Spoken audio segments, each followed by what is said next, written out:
Tristan Tate said to me he doesn't do interviews as long as Andrew Tate, and I went and got the longest interview on record with Tristan Tate. Success is a form of revenge. I think it's the only form of revenge that any man should ever care about trying to reach. In this exclusive episode, Tristan slams the UK. The UK has just failed. They're not fixing the most basic issues. If I walk down on the street, even with, this is a moderately priced Rolex, and I start walking around, there's a good chance that someone's gonna put a knife through my heart to take my watch. Tristan gives an exclusive on who's really behind his arrest and that the truth will come out. As soon as the case is over, the entire world is going to know exactly why this happened. Why did it happen? Who set the dogs on me? And I think everyone's going to be very, very shocked. And he talks about the downfall of the monarchy. I'm not saying what happened to Harry was okay. What I'm saying is, to subject your poor grandmother to the accusation of racism in 2022, for me, unforgivable. So Tristan, who controls the world? Oh, obviously. My brother and me, you know, you haven't seen his hand symbol. It's all secret Illuminati stuff, you know. The conspiracy theorists are right. The people who accuse me of being the Illuminati are right. It's all Andrew. No. You must have learned, being imprisoned and cancelled, you must have got further up the chain of who runs the world. Oh, 1,000,000%. 1,000,000%. In fact, going to prison, being cancelled, this attack on me has connected me and Andrew politically on a level that we weren't at before. We've made far more important friends, millionaire, billionaire businessmen, politicians. Lots more people are happy to sit and talk to us, certainly in private, maybe not so much in public these days until my case is over, than ever before. So yeah, if you were to ask me in a very simple term, Andrew uses the term matrix all the time. What controls the world? Money. Big companies, big interests, they can buy governments, they can buy policy, they can make regulations, which are basically the same as laws, and they can get the people to dance when they want them to dance, stay home when they want them to dance, stay home, clap when they want them to clap. And I think money controls the world. And the people. Do you think that's right, fair, just? Yes, I do and I don't. I'm not one of the people out there. You have people who have, I met a man many years ago, played in a band, I guess the word is bum. And he was showing me these documents for a completely new political system he came up with. It wasn't democracy, it wasn't communism. He was like, oh, in this new political system, it would really take off. And I'm like, bro, you play in a band and you live in Eastern Europe. Like, what universe do you think that this is ever going to, even if you're right, even if this is the golden ticket for all of humanity, how do you expect anybody to listen to you when you're sitting there playing in a band all day? So what I do is I try to change the world on more of a micro level. I don't try to change who runs the world, who controls the world, how the monetary system works, how fair or unfair it is. I try to look at the game and play the game as best as I understand the rules. So changing on a micro level can be something as little as inspiring young men to get into shape, to care more about their health. That should, in theory, lower the cost of healthcare for every developed nation if everybody listened to mine and Andrew's advice. And it's the micro level change that I'm more interested in pursuing myself. I'm not trying to run for office. I'm not trying to change the laws. And the world is set up the way it's set up. So I just try and win the game, as you have. Get a bunch of money, put it in your bank. Oh, what's the money worth? What's it backed by? I don't care. I have lots of it, and it can buy real things. It buys real food and real properties and real cars and real experiences, and it gets you plane tickets and private jets and all the things that you want. So do I really care what it's backed by? It's not an issue that I try to alter, and I never will. Do you think maybe in some ways whoever controls the world, the governments, the big corporations, they're just running a company like you're running a company and I'm running a company, and if we were controlling the world, we might run the company in a similar way?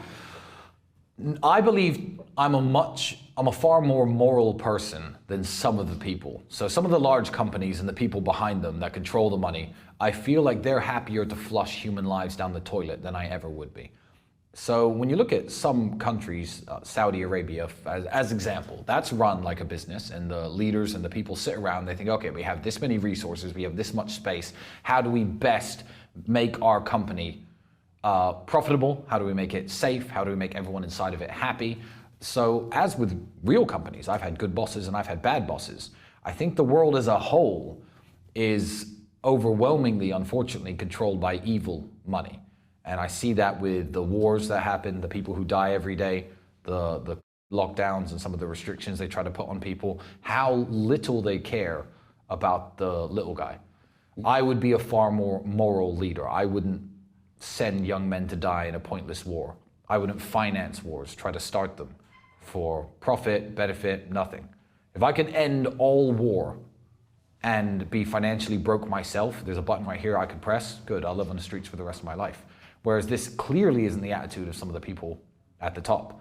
They're happy to enrich themselves, enrich their families, and who goes to die? The poor people. Poor people go and die, and of course now I have some money, but I am essentially a poor person with lots of money. I'm a working class guy, I come from a council estate. It's me and my people who have to march off to their wars and go and fight and die. I said this the other day. I was naming the number of children certain UK politicians have, numbers of sons. I can't remember the exact names of the exact kids. I Googled them on the spot. I don't know off the top of my head, but it was like, this minister, this member of parliament, all have sons aged 17 to 25. And I said, well, unless their sons are going with me, I wouldn't go, because go fight your own bloody wars. If it's so important, like you harp on about it in the news all the time, or stand in the House of Parliament and lecture people about the importance of these military operations, good, send your own kids. But they never do. I think I know the statistic, during the entire US intervention in Iraq, of 545 sitting members of Congress, only one had a child who was in the services who even stepped foot in the country of Iraq, which is terrifying. So I think that leaders should lead their own soldiers into battle. I'm too moral. I don't want to run the world the way that everyone else runs it. Do you think, because I think about this a lot, because the reason I want to know who runs the world is because I am in the world. Yes. And therefore their decisions affect me. And I agree with you, the best thing you can do to rebel is to get really rich and build your own infrastructure, an ecosystem, of which you are the leader of. But still, those powerful people, whoever they are, make decisions which could ruin my life tomorrow.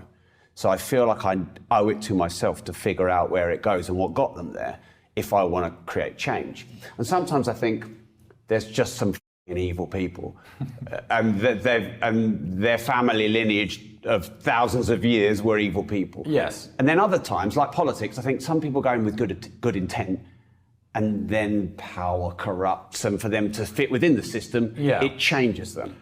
Have you got any thoughts? Yeah, well, it's not just power that corrupts. I think it's actually a lack of understanding of the system. So if we take the American Republican primaries, for example, a lot of people were harping on about Vivek Ramaswamy, who I don't dislike. I like him. But the reason I was Trump should be president guy, not Vivek, is because Trump is now prepared for the enemy he's facing. He was put into office. He thought, I'm the president. I can do what I want to help the country. And he found himself, remember Russiagate, Russia rigged the election? He was fighting this in court for 3.5 years. And it's like, oh, well, okay, it turns out Russia didn't need the election. Oh, time's up. And then he was out. I feel like Vivek could have been blindsided with some nonsense claim. I mean, for example, he's of Indian heritage. Okay, he becomes president. Maybe India interfered with the election. He'd be sitting there for 3 years, 3.5 years, fighting this imaginary case, not getting what he needs to do done. And then it's, all right, time's up, Vivek, get out. So the reason I was a pro-Trump guy is because it's not just about power corrupting people. I think people who get into power maybe don't realize how little power they have in the position that they're fighting for. Whereas Trump now knows the rules. He knows who he's up against. He knows who in the deep state's trying to take him down. So I think he's the most qualified man for the job. So I don't think anyone necessarily gets corrupted. I think that the suits knock on the door and sit down and say, oh, congratulations, Prime Minister. Well, this is the way it works. And if you don't like it, shut up. That's what I think. Yeah, so it's interesting you talk about the guy in a band who had a new model of the political system. It was terrible, by the way. Yeah. I looked it over. Right, okay. But the political system surely is broken. It's not a democracy. It's not of the people, for the people. So, and does it not take a naive, delusional human to change? Yes, it's not of the people, for the people. It's of the money, for the money. And that's the way it works in, I think, most political systems. Most democracies, it's all about the money. And I don't think countries like our country, you're British, of course, really have a chance of any radical change. I really see it, and I see that both parties are center, One center right, one center left. They're basically the same. They argue about tiny little minor differences in and of themselves. But I think money controls both parties. And in the United States and some other countries in the world, you can have a maverick who comes along with a new idea, a new way of doing things, a new way of saying things, and he can be swept into office from relative obscurity. Then he chooses the other people in charge. Systems like England are the scariest because, for all those watching who don't know this, the way that the UK elections work is there's hundreds of mini elections for each member of parliament, and then the party that wins the most seats in parliament gets to form a government, and then they select their prime minister from the people who are sitting in the house. So nobody can come along, nobody, anybody, and just say, I've got a new way of doing things, please vote for me. Vote for me where? What, Coventry South, Luton North? Then you're a member of parliament. You have no power. You're not directing the government. They're not going to form a government from you. So I look at, what people like Lawrence Fox are doing with the Reform Party and stuff, and I'm just thinking, I'd love, not because I necessarily adore what the Reform Party stand for, but I want new faces in our government and I want new people sitting in those chairs. And I'd love the Reform Party to even find enough people to run in every single little local election in the first past the post system to absolutely, sweep the numbers, get 200 people sitting in the Houses of Parliament. And at least then we have a new way of doing things. But it can't happen. If Lawrence Fox or any of these people running for the Reclaim Party, even is it Reform Party, even get their single seat, it's going to be Labour or Conservative who form the government, who have their Prime Minister. And there hasn't been a revolution in British politics since the invention of the Labour Party when they first came around. So it's scary and it's sad, and I don't think there's any way of fixing some countries. And England is most broken, to answer your question about is it broken. It's more broken in places like England than it is in the United States. Yeah, that's scary, because the paradox that comes to mind is it's broken, it's been broken for so long, there's nothing you can do about it, sort yourself out. Yeah. If we don't stand up and fight against it, it will never change. So we manifest the lack of change. It's a self-fulfilling prophecy, absolutely. But there's nobody who I've seen, even from people who I like Nigel Farage, who can actually garner that kind of numbers behind them. Nigel, to get something done. He can now. You think he can? I mean, I know him really well. He's been on the show a few times. I think he's awesome. He's powerful now. I think he's more powerful than Rishi now. Yeah, well, I hope so. Yeah. And Nigel was awesome. So what does he do? Does he rejoin the Conservative Party and try to fight his position within the party to get himself to the Prime Minister position? That is the best, I think, course of action for Mr. Farage, because forming a new party, I mean, UKIP it was a one policy party, and that now is finished, and well done to him. But forming a new party and trying to get 200, 300 people to all win seats, I just don't think it's possible. So I'd like to see someone who can garner the kind of numbers to win a sweeping general election. And personally, I don't think Nigel Farage could do it. I think his only way in is through the Conservatives, which is sad because he cares about England. He really cares about England, and he's a really good guy. In my opinion, you know him, I don't. I'd agree. So we have another paradox that exists, and that's one about money, because you've essentially said that money corrupts. Yes. But you're rich as and you love money. So I am rich as thank you. But you're not doing too bad yourself either, are you, Rob? I don't know. I'm doing all right. Wonderful, wonderful. So how do you exist in that paradox? How do you not let it corrupt you? It's I don't think money or power corrupt moral people. I think they bring out more of who you really are, I didn't run a charity when I was 21 because I had no money. Now I do because I have money. My mum still worked a job when I was 21. Now she doesn't because I have money. Even the people who follow me around, I just had lunch now. I tip 100% at every restaurant I go to because I have money. I'm a kind person, and money allows you to do more of the things that you enjoy. So if you meet someone who seems like a good, down-to-earth guy who then wins the lottery and he starts talking down to people and being dismissive and being rude to waiters, I don't think he's been corrupted. I think that's who he really was. But you can't act that way in a position of poverty. I feel like it reveals your true character. So how do you stop money from corrupting people? I guess the answer is you don't. You have good people and bad people. And I wish the world was set up in a way that it was easier for the good people to get rich. Rather than, the evil, cutthroat, vindictive people, because capitalism is a system where it's easier if you're cutthroat to get rich than if you're kind and moral, I think. Yeah, I'd agree. Although, do you think we even have capitalism anymore?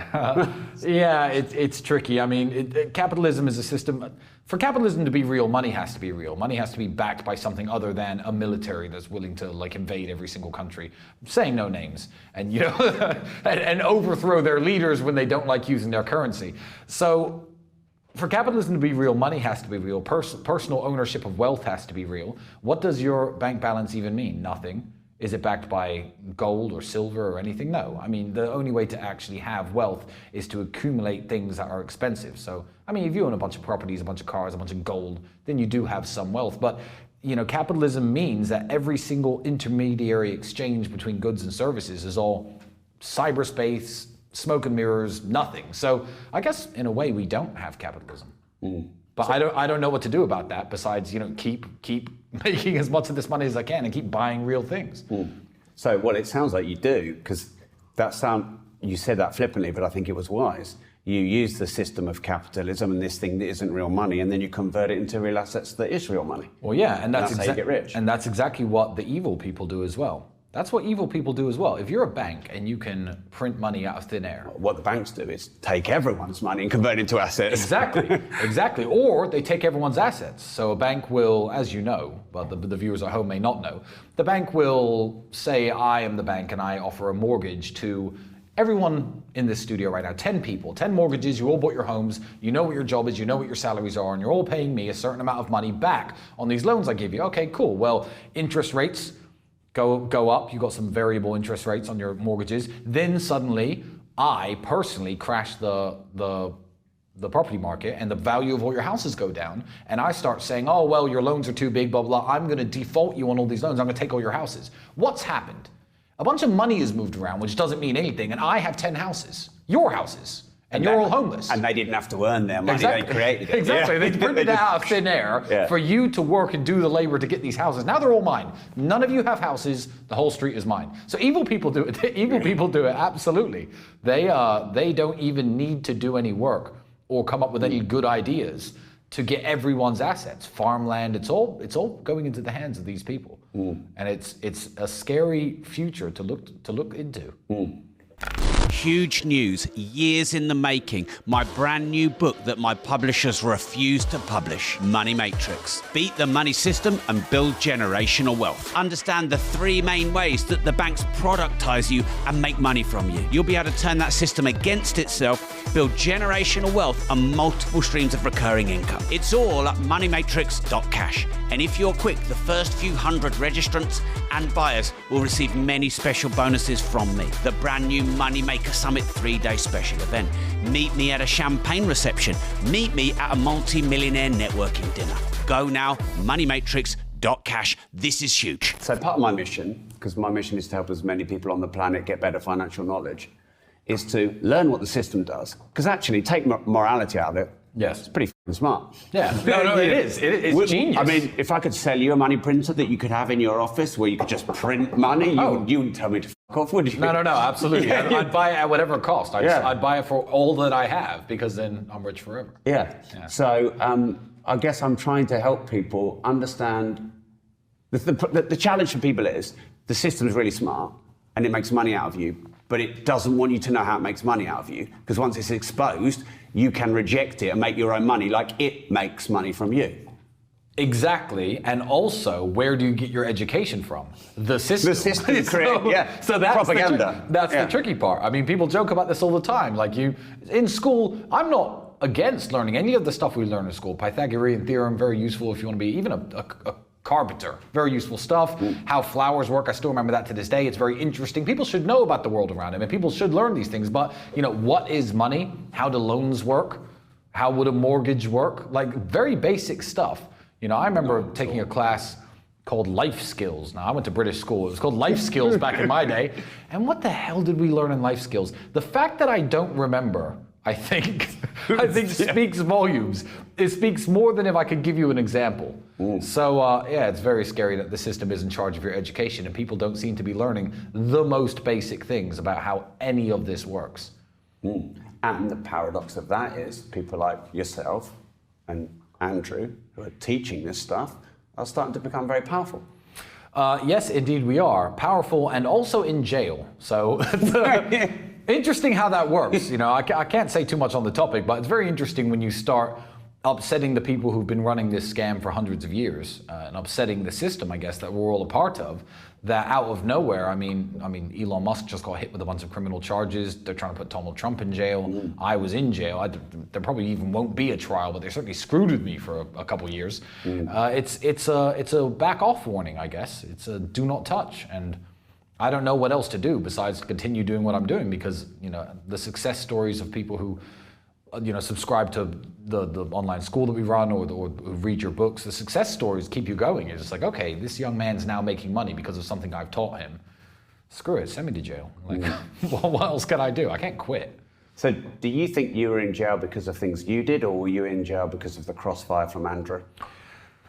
It's tricky. I mean, when you try to use people's pasts against them, everyone knows my past. I've talked about it very openly on the internet. I mean, I used to run a webcam studio. I used to be a serial womanizer. So there's lots of women in my past.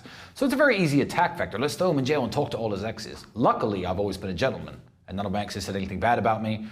0 girls who ever worked at my studios are involved in the current case, by the way. People on the Twitter keep trying to make that connection. Oh, he said he ran webcam studios. Excuse me, there are tens of thousands of OnlyFans management agencies in this world now. Who controls them? Arrest all them for human trafficking. The point is, it's not illegal. Immoral? Sure. Good for society? Probably not. But it's a completely legal business, and that's not connected with my case at all. What they're trying to do is talk to all my exes and say, I don't know, has he ever hurt you? Luckily, I've always been a good guy, so I looked like I was easy to attack. The case hasn't really formulated the way they wanted because my past was much cleaner than they thought. Never tried any drugs, never did anything illegal. So it's hard to say whose fault it was that I was in jail. The way I lived didn't contribute to me looking like a saint. But I also do believe if Andrew had not got so big or so popular, this wouldn't have happened. It wouldn't have happened. It wouldn't have been worth anyone's time. If Andrew had never become so wealthy and so popular and so listened to, it would not have been worth anyone's time to be calling 200 of my ex-girlfriends. It doesn't make any sense. Why do that? For what? You're not going to get money out of it. You're not going to get headlines out of it. You're not going to look like a hero. I'm just Joe Schmo. So I guess it's both of our fault. It's both of our fault, and we were in jail together, and that's the way I like it. So yeah. Fine by me. So we'll come back to that in a minute, but I just want to pull out something you said, which is really interesting. You said a womanizer and a gentleman. Yeah. So when you said you were a womanizer, but you're a gentleman, to me a womanizer isn't a gentleman, so what's a womanizer? So I'm talking about, look, I come from a very bad part of England. You know where I come from, the Council Estates of Luton. Not far down from me. Yeah, not fair enough. It's not a good area, and I made money very slowly, I guess, and I've experienced all the different wealth brackets on the way up. And, you know, you give a young man in his mid-20s, or I think I was just past my mid-20s when I first became a millionaire. You know, I'm driving around in a Lamborghini. I'm living in first London, then Slovakia, then Romania. There's lots of pretty girls around. Of course, I met loads of women. Of course I met loads of women. That's what you get. It's like giving a chimpanzee a machine gun. Like, of course that's what I was going to do. I live a very different lifestyle now, but that's what could I have done? I look back on it like, oh, I shouldn't have acted that way, but no one at the time could have told me. Even my future self couldn't go back in time at 26 and say, Tristan, it's Saturday night. Don't go to the club and don't meet any women. I wouldn't have listened. So when I say a womanizer and a gentleman, what I mean is, you know, I met a lot of women, dated a lot of women, took a lot of women to bed, but I never mistreated any woman. So, you know, pick them up in your car, take them out to dinner, buy them flowers, take them home, do this 2 or 3 times, you know, and the relationship kind of fades into nothing and it's on to the next one. So, but those women, when contacted by the authorities, had nothing bad to say about me. Certainly nothing illegal I ever did. They didn't even want to lie for the intention of trying to extort me. Everyone they called said I was a nice guy. So, yeah, I was a womanizer and a gentleman. Never mistreated anybody. Broke a few hearts, but had mine broken a couple times along the way too. So is that not it's life fair. is called? Exactly. No matter what you do, that's what happens. Yeah. So how does a woman keep a man like Tristan Tate? Oh, that's incredibly tricky. I didn't actually expect these kind of questions. How does a woman keep a man like Tristan Tate? You know, I'm going to cop out and give a really crappy answer to this, and you're not going to be entertained by it. I don't believe I could describe my perfect woman, because when I look at all of my exes and the women who I was in love with and the women who I did have serious relationships with, they never fit one exact type, whether it be in looks or personality or their charms, their jobs, education levels. There was no real correlation I can draw. It was just a feeling I got from them. You don't have to be my type to be my type. I can describe the physically perfect woman if I like. I mean, I like tall, kind of slim model types, but not all of my exes fit into that, and it's not just about looks. I think they just gave me something, a really good feeling I had around them. They brought me peace. They didn't fight with me, they didn't argue with me, they didn't make scandals or blow my phone up or cause arguments over stupid little things. Like, I'm a businessman and you understand what that's like. I'm at war all the time, 24/7. I'm operating at 99% stress level, 365 days a year. So if you want to add 1% stress to my life each day, that's just not doable. No one can operate at 100% stress level. Nobody can. And people, I guess my exes and the girls who I really liked, just were very, very nice. Very nice, very kind, very kind of emotionally giving people. I think that's how you keep a man like me. Do you think you will ever settle down? Yeah, I think I will. I look at the trajectory of my life, and will I be married in the next couple of years? Who knows? Prenup, obviously, Jesus Christ. But yeah, it's certainly going that direction. I feel like as a man who's lived this kind of strange, eclectic life, you go through these phases and you get bored of certain things. Now there's nothing I want to do less than go out 7 days a week and meet 3 new women in those 7 days. Like, Jesus, really? All the drinks, all the hangovers, I can't be bothered with that. So I have been told by people we both mutually know you still like a good drink. Oh, I do like a good drink. I love a good drink, but it's very different now. Now it's like, I'm sitting around with my friends, let's drink 6 bottles of whiskey. It's not like, let's go out. Well, it depends. If there's 3 of us, it's only two bottles per man, It's not that bad. So yeah, I still do love a drink, and I built up a tolerance over the years, but it's not part of my recreation in terms of going out and making the kind of parties. It's more sitting around discussing history and politics with my friends, playing chess, playing cards, drinking whiskey. That's when I like a drink now. So it's shifted. And I'm bored of the previous stages of my life. I'm literally bored of them. So settling down, I think, will probably happen. Yeah. Sooner rather than later, but I can't really say anymore because I have no certain answers. Do you think, like, being with hundreds of women comes from a place of low thousands, Rob? Sorry. Okay. Cut, edit. Tristan, do you think being with tens of millions of women, do you think it's sometimes trying to fill a void in your own soul or fill up some emptiness that's there? I've heard that before, and the answer is yes, in some people. Yes, in some people.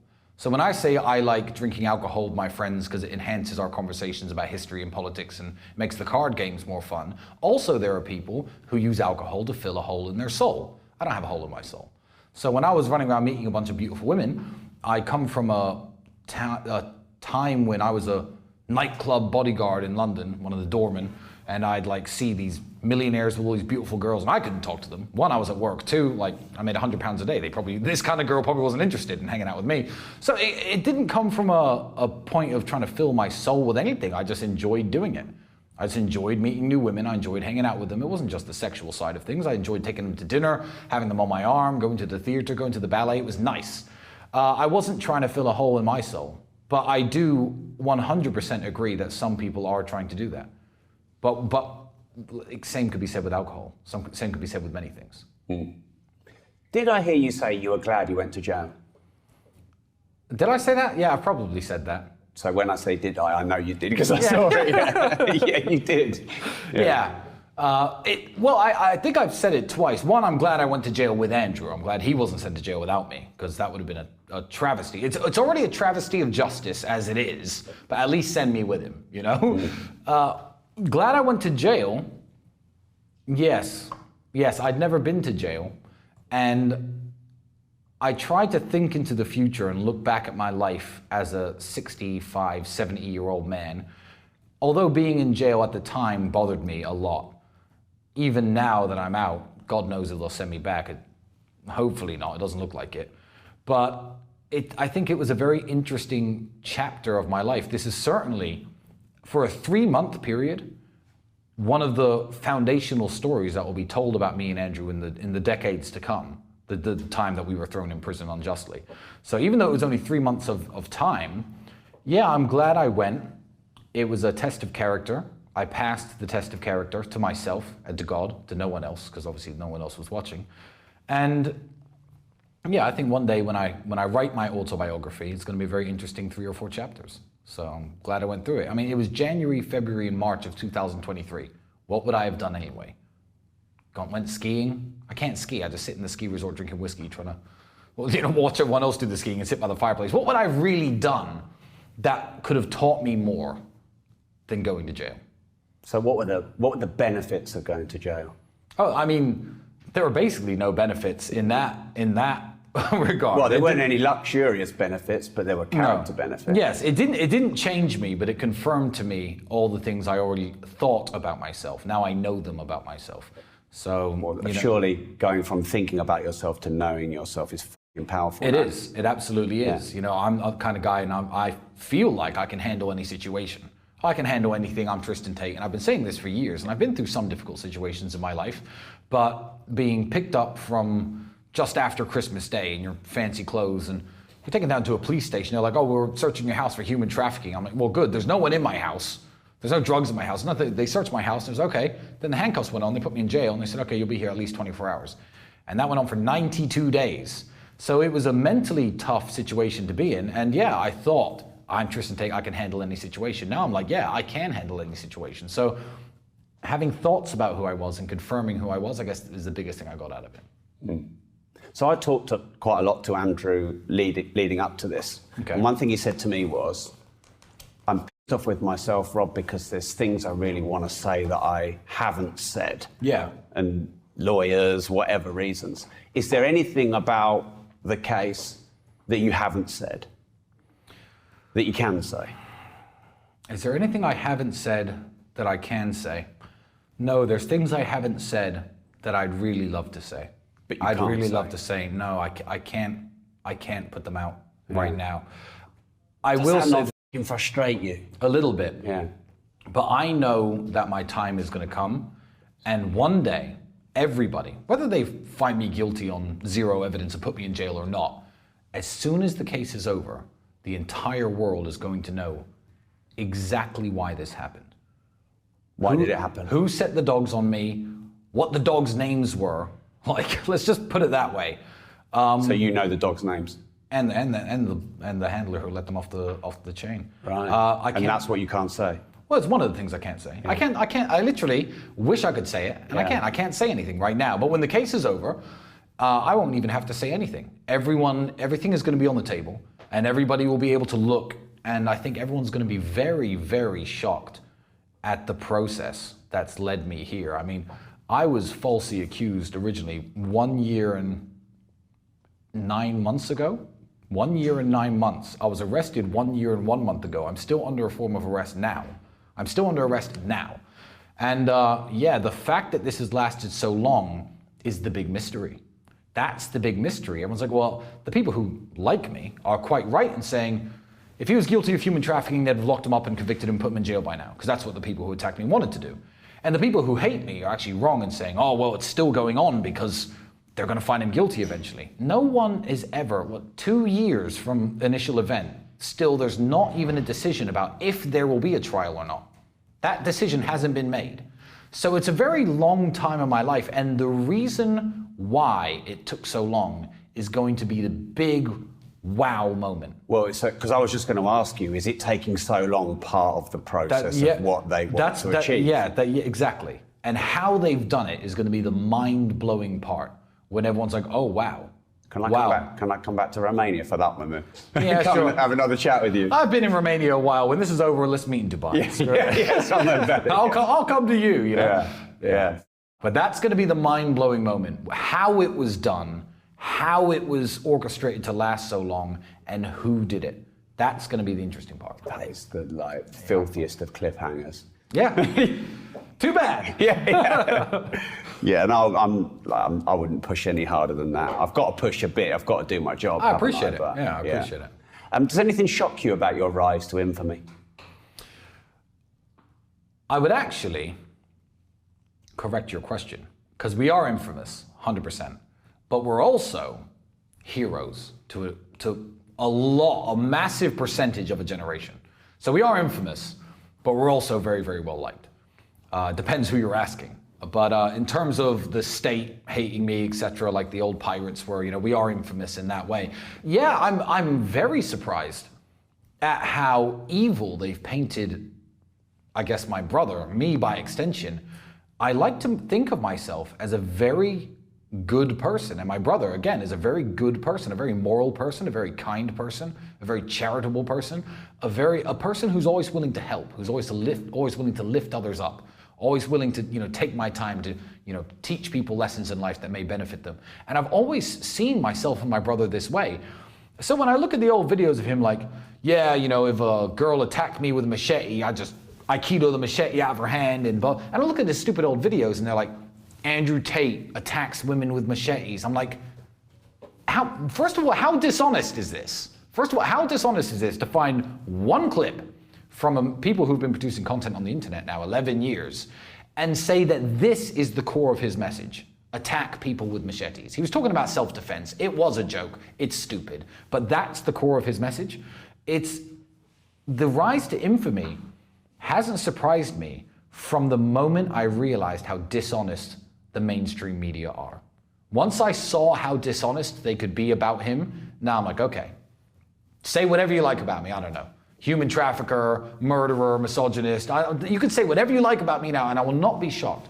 I will not be surprised, because I know how evil they are and how dishonest they really are. Because the core of Andrew's message, and you're obviously someone who knows this, I'd like to think, is be better, do better, treat others well, go to the mosque. That's Andrew's message. I'm not Muslim myself, but that's the core of Andrew's message. So he's not an evil person. The rise to infamy has been a shock, an absolute shock, because I was like, why on earth would they want to lie about someone so obviously and so blatantly, but also in such a horrible way, It doesn't affect me, it doesn't affect Andrew, but our mother, we don't need that. People thinking that her sons are arch criminals who kidnap people and stab people with machetes, especially at a time when in the UK, every single day, someone is in fact stabbed with a machete and these people are unnamed. But Andrew's joke from 10 years ago is the height of machete madness. It's very strange. But you know why now. Oh, now I know why. Yeah, of course I know. Yeah. Very obvious. Yeah, wow. What's a story you've never told or a secret you've never shared? A story I've never told or a secret I've never shared. I'm a very open person. I don't really have, I know it sounds like I'm being defensive. I don't really have any stories I wouldn't tell or any secrets I wouldn't share. But maybe you just haven't had the opportunity. I think we've got one from Andrew. There must be something in your life that's just not come out yet.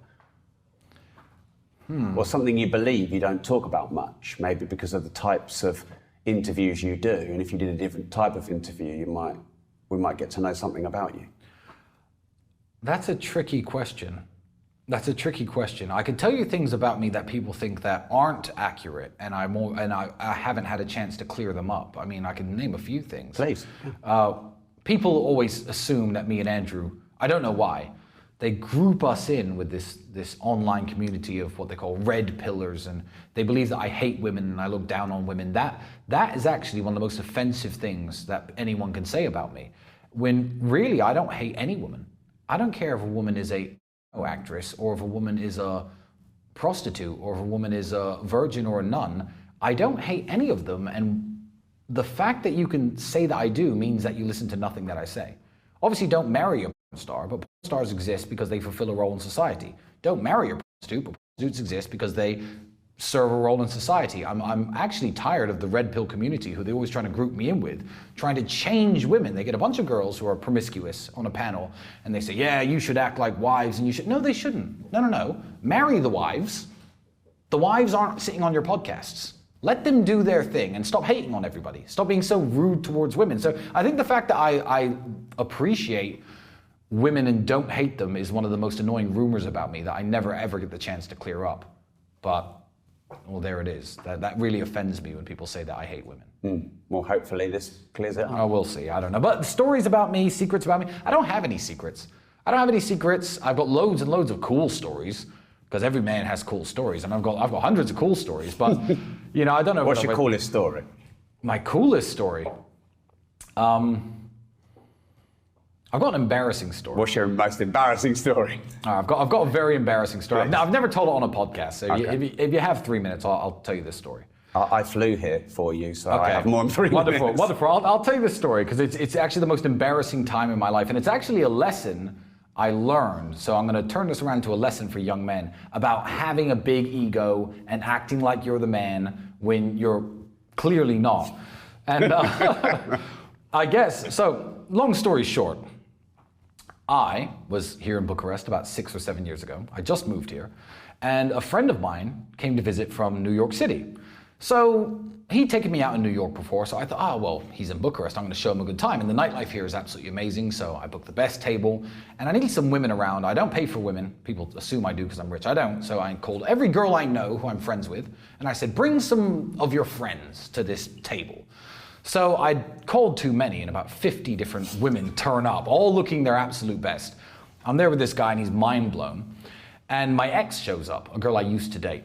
And she looks incredible. She did it on purpose to get me, to trick me. She turns up looking like $1 million, absolutely gorgeous. I'm like, why did I stop talking to her? Am I stupid? So by coincidence, my friend, we'll call him James for this part. I'm not going to name him. My friend James starts talking to this girl's friend. And I'm like, oh, good. Boom, done deal. He likes her friend. I'm going to get back with her. Everything's going to work out perfectly fine. So because I had people visiting my house, I decided to go to a hotel, to get a hotel room for me and my girlfriend, my ex-girlfriend, and a hotel room for them too, and we'd stay there tonight and get back to my house in the morning. So here's where, you know the Bible said, pride cometh before the fall. So I thought I was the man. I turn up at this hotel, beautiful woman on my arm, and the guy, I mean, a little bit rude, gives me this piece of paper for tourists to fill out. It's some English language piece of paper for the government to measure tourism information. I was like, bro, I live here. I speak your language, I live here, I don't need to fill that out, I'm not a tourist. He goes, do you have a Romanian passport? I said, no. He goes, you have to fill it in. I said, bro, just give me the rooms. Here's the money. Let's go. No, you can't have the rooms until you and him fill these in. So I'm like, oh, for fuck's sake. So I thought I was the man at this point. I said, all right, get the pen, name, Captain Dickhead, passport number, 1, 2, 3, 4, 5, 6. Boom, money. Give me the keys. Okay, cool. He took my bits of paper. So I go upstairs. It's now getting to 5 o'clock in the morning. I'm drunk. She's drunk. Everyone's drunk. So we start kissing, making out, and she's like, oh, do you have protection? I'm like, well, I don't. It's at my house. Obviously, we're in a random hotel. So she says, okay. And I said, yeah, fine. We won't sleep together tonight, no problem at all. So we sit there talking for another 2 hours. It gets to about 6:30 in the morning. We drank everything in the minibar, from the Romanian palinka to the whiskey to the vodka. So she starts climbing on top of me, kissing me again, taking my shirt off, this kind of stuff. And we get down to like, I'm in my underwear, and she's like, do you have protection? I'm like, but you know I don't. So, and then I had this bright idea. I said, James will have some. I know James will have some. So I run out of the hotel room in my underwear, go into the hallway, walk down the hallway, knock on James's door, who's an American, and I hear a Romanian man say, who's that knocking on the door? So I run around the corner, terrified, because I think I'm going to get caught. I'm in my underwear. So I'm hiding around the corner, still got a rock hard on, in my underwear, and I look around the corner, and I'm like, fuck, I don't know where James's room is. But then I realize, I don't know what room I just came out of. And the hallway all looks the same. Red carpet, red doors. So I'm creeping down this hallway going, psst, James, psst, the girl's name, I'm not going to say it on the podcast. And no one comes out to save me. So it's 7 o'clock in the morning, sun's coming up, rock hard on in my pants, in my underwear. I get in the elevator, I'm going down the stairs. And obviously the door opens to a group of 40 Chinese tourists with cameras around their necks. I'm standing there swaying, giving them the old, don't take pictures of me face. So I turned the corner and I was like, bro, what room number am I in? I kid you not, this man shuffles his papers, looks me dead in the eye and goes, so you must be Captain Dead. I've never felt more ashamed in my life. He didn't even let me off. I'm like, yes, passport number 1, 2, 3, 4, 5. Yeah, bro, that's me. Room 406. I never forgot the number to this day. Most embarrassing thing that ever happened to me. So young man, listen, put your egos aside and just fill out the bits of paper when the hotel guy asks you to, because that was a horrible story. I think if you wrote that scene into a movie, they'd think it was fake. But yeah, true story. Well, there you go. An embarrassing story I've now shared with the world, courtesy of Mr. Rob Moore. Thank you for sharing. No problem. I'm a visual guy, so there's still some things going on in my head there. Yeah. What scares you the most? I wouldn't openly say I'm scared of anything. Like, I'm not scared of things. I don't swim in oceans. I almost got killed by a fish once, long story. So I don't swim in oceans, I'll jump. Saying a shark would sound better, wouldn't it? No, it wasn't. By fish. No, yeah. I almost got killed by a fish. That should be the story. It is a very good story. I should share it with you one time. But yeah, a fish almost killed me, basically. So I don't go in oceans. I mean, obviously, everyone on Earth can say, oh, I'm scared of my mom dying, and, you know, inevitable things that will eventually happen to all of us, sadly. But do I really sit around scared of anything? For example, I'm not scared of going to jail right now. I don't operate in the realm of fear. Like, God's going to deal me the cards that he's going to deal me, and that's going to be it. So no heights, nothing. No, nothing. I'm not scared of anything. I wouldn't parachute jump. I don't fly in helicopters. But I wouldn't say I'm Why don't you fly in helicopters? Statistics. Yeah. That's it. Yeah, I got 2 pilots licenses and then stopped. Yeah? Yeah, well, You know the statistics. I know the statistics. They're very bad. And am I scared of helicopters, though? No. I wouldn't use that word. But there are things I don't do. Don't swim in deep oceans. Don't fly in helicopters. I wouldn't bungee jump or skydive just because, you know, some little Indonesian man whose job it is to hold a big rubber band over a bridge in a river. I'm like, I've worked so hard my entire life and now I'm just gonna leave it in the hands of this rubber band guy? Like, no, I'd rather not. Could I do it? 100% guarantee of safety. Could I do it? Yeah, of course, but there are no 100% guarantees. No, I'm not scared of anything. Andrew, the first time I had him on my show and then after that, got to know him, was pretty convinced he was going to be assassinated. We just talked about it again. And, you know, he sort of danced away from it by saying, I'm being digitally assassinated. Are you not scared of that? Of Andrew getting assassinated? Andrew being assassinated? I mean, he thinks that's a thing. Do I think it's a possibility? Yeah. Maybe. Yes, I do. Does that scare you? Well, the idea of... Do you have a brother? No, I don't. No, you don't. Do you have a sister? Yes. The idea of your sister dying is not pleasant. No. So, but do you wake up every day scared of the fact that she might die? No, so I'm not, like, I understand Andrew's security concerns, but it's one of those, I mean, I'm everywhere with him. If they, you know, blow us up, I'm getting blown up too, I guess. If they open a spray of bullets, I'm probably going to catch a few. Am I scared of it happening? No. I've done my best to protect myself. I'm very careful about my locations, where I am. I've got security guards. I've done all I can do. And I don't think Andrew's going to get assassinated. I feel like when he talks about his 3 steps, first they cancel you, then they throw you in jail, then they assassinate you thing, he's completely correct.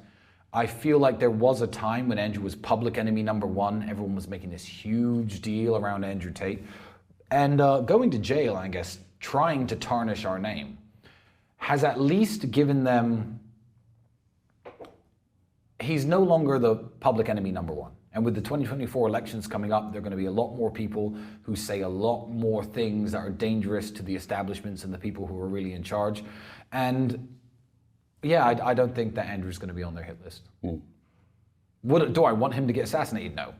Well, no, of course not. I didn't ask you that question. But you asked if I'm scared of that happening. No, I'm not scared of it happening. Is there a possibility it could happen? Yes. But I think that the time has now passed. The fire's died down a little bit, which is a good thing, I guess. So I can walk the streets more peacefully. Yeah. Do you think there's enough love in the world? No. And that's such a cliche answer, but I wouldn't even say the word love, because... Or kindness, maybe. I would say appreciation. There isn't enough appreciation for other people and what other people contribute to the society that you live in. You don't have to love the shopkeeper. You don't have to love the guy who's building this road outside right now. I see there's construction workers here. You don't have to love them. But I feel like to look down on anyone and to not appreciate what other people bring to a society is a very bad way of thinking, and there's not enough appreciation in the world anymore. So everyone has always loved their, I guess, family, their wife, husband, mother, father. But No, people don't appreciate each other enough. Is appreciation a form of love?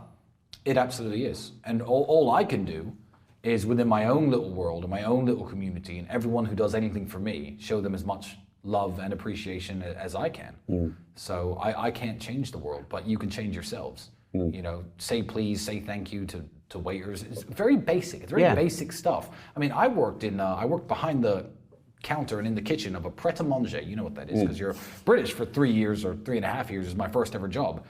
And I still remember the 3 or 4 people who'd ever said nice things at work. I remember some old lady came up, I was working late at night, my shift was supposed to be finished, but legally when there are flight delays, you can't close down the food stores. So I was the only one there.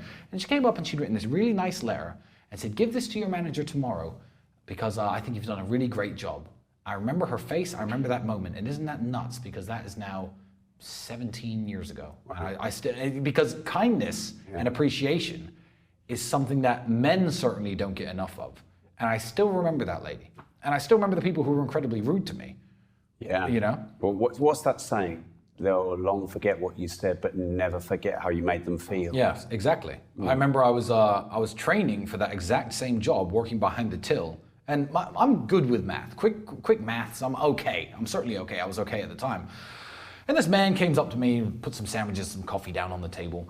And he worked as, I guess, a banker or something. I was somewhere in the financial district of London at the shop because the Luton Airport shop hadn't opened up yet. And he was wearing a nice suit and he put a bunch of things down on the table. I can't remember exactly what the total was, but it came to just over £10. And he gave me a 20 and then he got the little change out and gave it to me. So I give him a £10 note.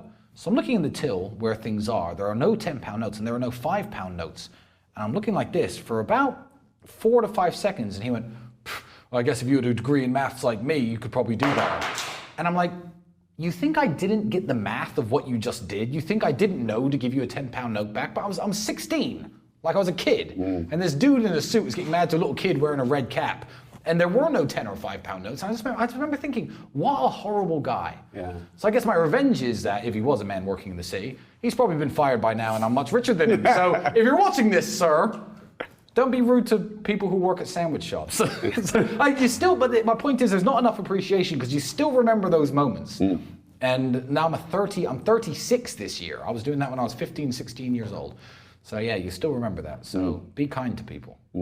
And is revenge a form of success? Success is a form of revenge. Success is the best form of revenge. I don't believe in getting revenge on anybody. No. I've had people screw me over for money, break my heart, upset me. It's a very... So you do use success as a form of revenge? Yeah, but I don't do it for the revenge. It just naturally happens. Any concept of trying to... Who was it that... I think it was Mahatma Gandhi. He said, being angry at someone is like holding a burning stone in your hand with the intention of throwing at them. Like it might do them some damage, but it will do you more damage first. I don't hold on to these... But it could be fuel, though, couldn't it? I mean, it can be, but I didn't ever need fuel. I didn't need fuel to go and make something of myself. It's just naturally happened as a form of revenge. I mean, people who have screwed me over for £200 many years ago and I argued with them and fell out with them are now watching me on the internet buying, as Christmas bonuses, buying people who work for me Ferraris and Lamborghinis, thinking, shit, I should have stayed his friend, shouldn't have screwed him over for £200. You bought someone who works for you a Ferrari as a Christmas bonus? And a Lamborghini. Two different people, yeah. They deserve it. They work incredibly hard. Yeah. They work incredibly hard. The videos are on Rumble right now. I just released them. Right. So the people who screwed me over in the past are now watching things like this thinking, oh, I wish I'd stayed friends with that guy. And I just don't care. I don't really think about them. No. And it's the same with, ex-girlfriends. I mean, I lost girlfriends when I was 19, 20, 21. After they broke up with me, they started dating some older, more successful dude. I don't know where these girls are. I don't look them up. But they're my age now, 35. Hopefully they're happily married with kids. But if they're not, they're probably looking at me thinking, ooh, that was a boat I missed. Maybe. I don't know. Maybe they're not. Maybe they don't think about me. But success is a form of revenge. I think it's the only form of revenge that any man should ever care about trying to reach because it's beneficial for you and it's the best form of revenge. Actually physically trying to hurt people, sue people, damage people, take any kind of revenge. It's got incel energy about it. You know what I mean? It's got, I guess I'll use the term, small dick energy. Oh, I need to get this person back. And it's Yeah, it's really stupid. So success is the only type of revenge worth having. How did it make you feel when you gave people that work for you supercars? It made me feel amazing. And it was kind of mind-blowing for me that I was in the position to do these things for others. But as I said, I wouldn't say give them supercars. I've rewarded their hard work for the year with a bonus, and as a bonus, I decided to buy them cars. But no, it made me feel very good. It made me feel very, I guess, proud of myself that I can do these kind of things. Because a lot of people say, well, life is about giving, but you can't give what you haven't got. Yes, exactly. And people say like money doesn't buy happiness, and the counter to that said every broke person ever. said everyone with no money. Yeah. Well, my answer to this: let's pretend you meet a real anti-capitalist kind of hippie type of person. This is the kind of person who says this to me, and I've got one question that always stumps them. So they'll say they enjoy, for example, bumming around Asia, hitchhiking and picking fruit off the trees and whatever crap they're into, and meditating and taking weird, smoking weird substances in India. But that kind of person. You know the type of person I'm talking about. Well, Tristan, money doesn't buy happiness. I say, well, what do you like to do? Well, I like to volunteer for charities and do this and travel. And I said, imagine how much more of it you could do if I gave you $10 million. Oh, money doesn't buy happiness. Why? Oh, I've got my mom and my kids, my family, and that's my happiness. Imagine how much happier you could make them and how much more time you could spend with them if I gave you $10 million. There's nothing anyone can name that makes them happy that they couldn't do more of, and to a greater extent, if I gave them $10 million.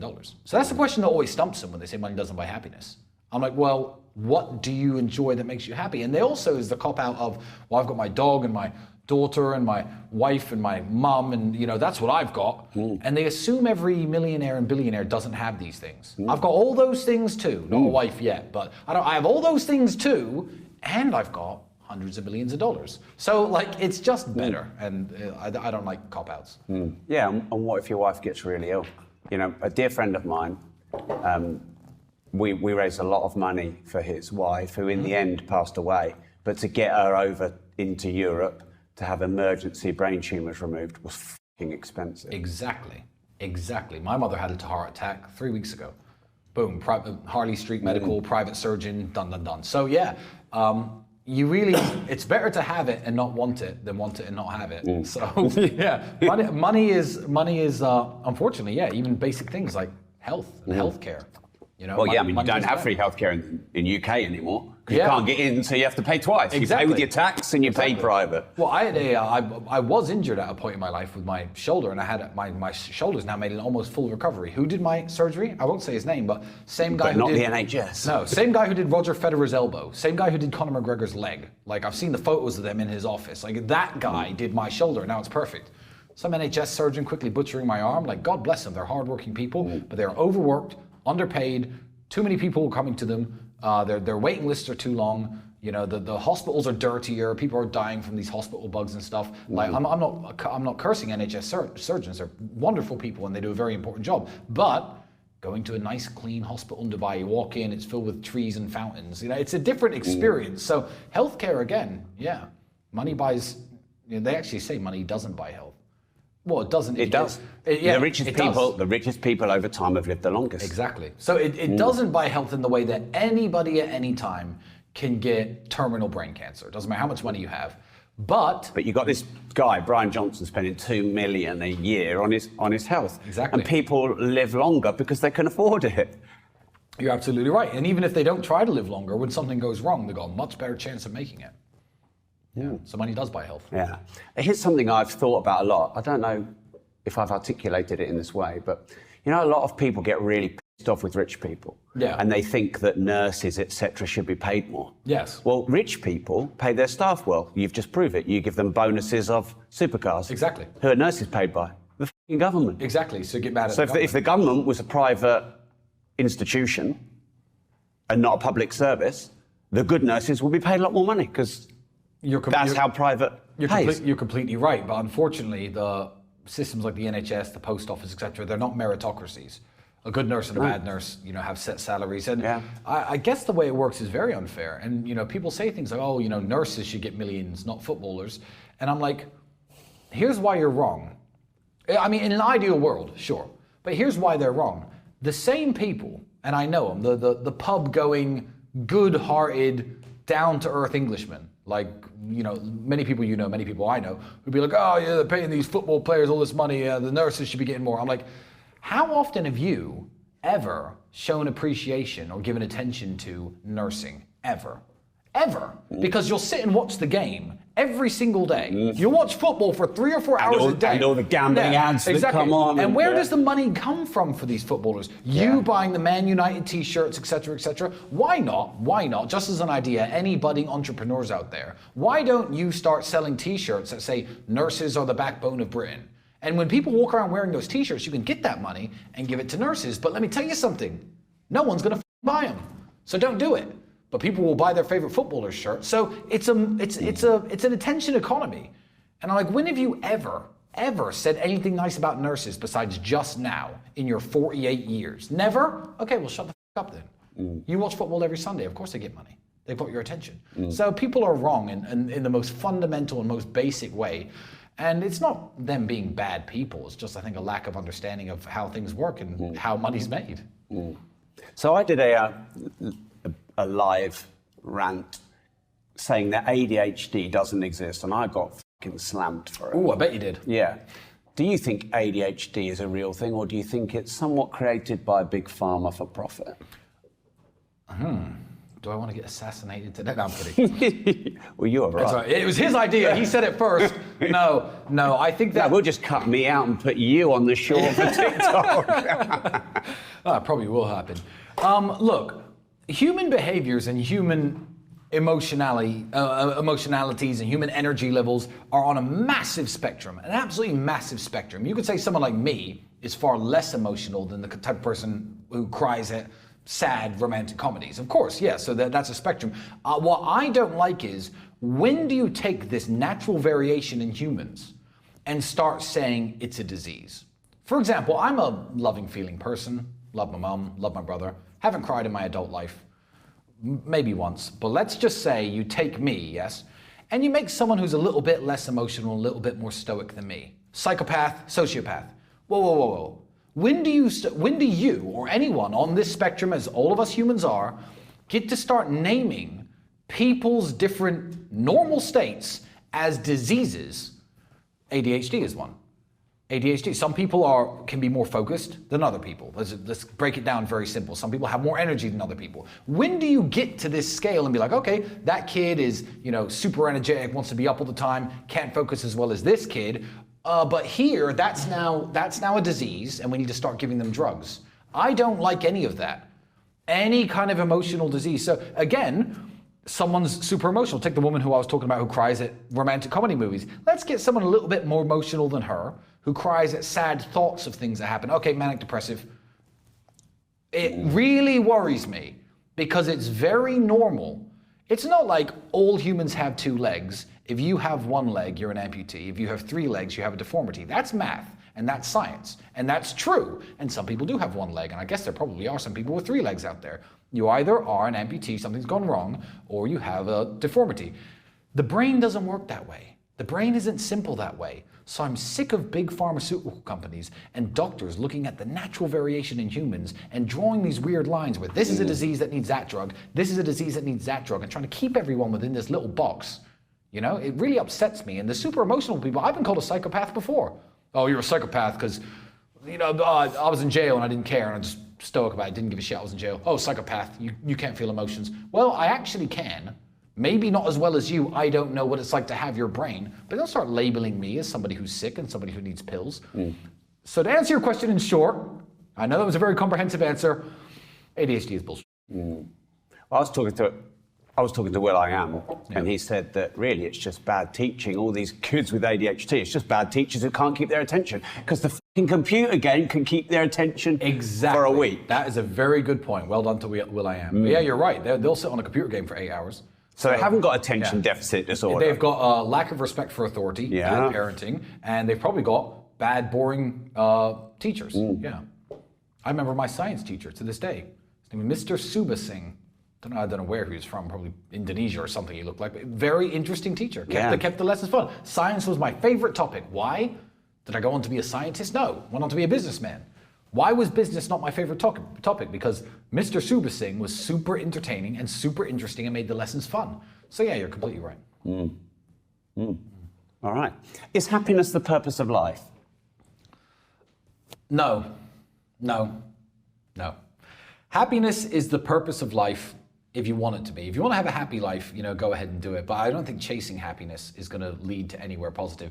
Happiness is the purpose of life, but not for yourself.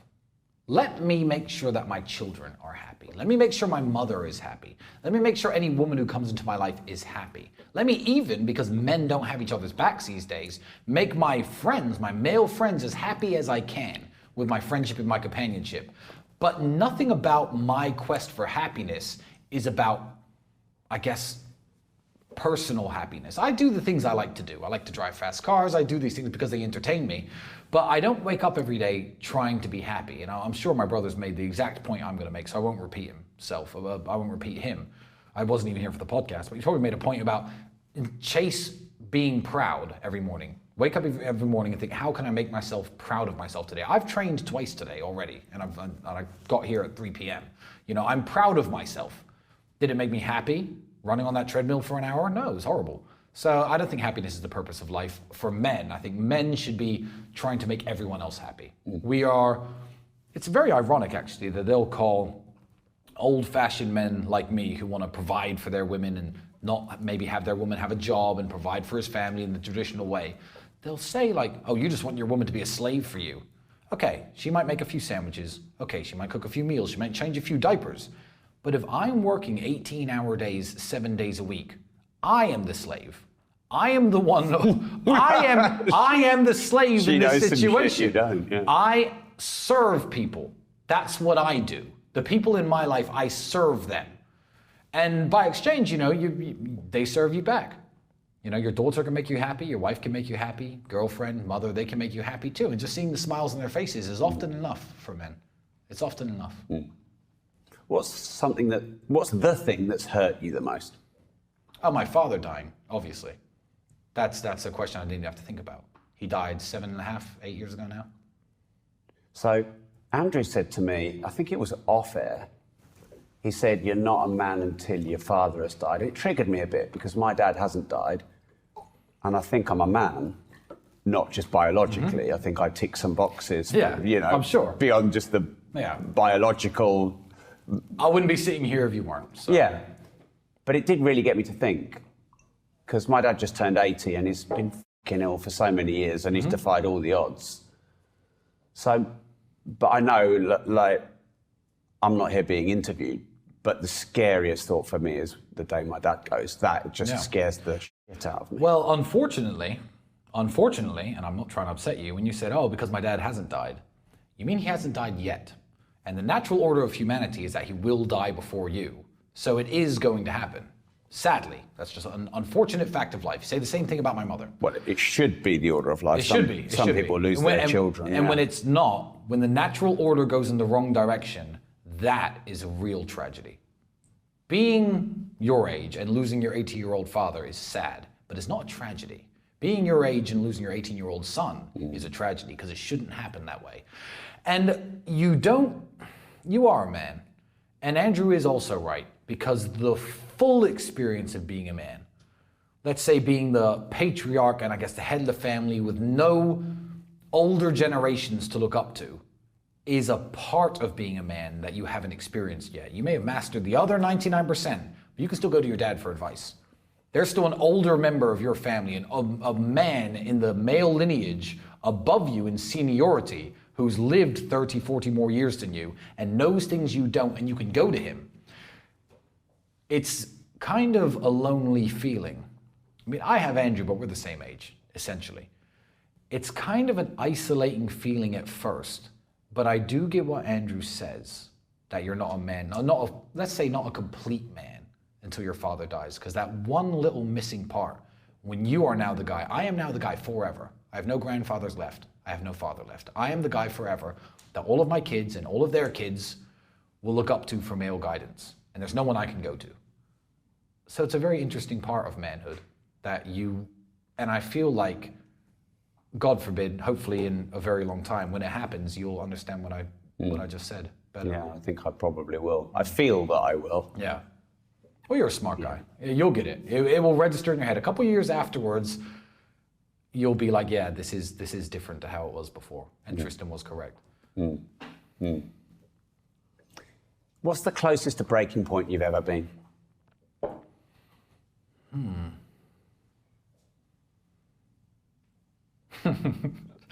You know the meme?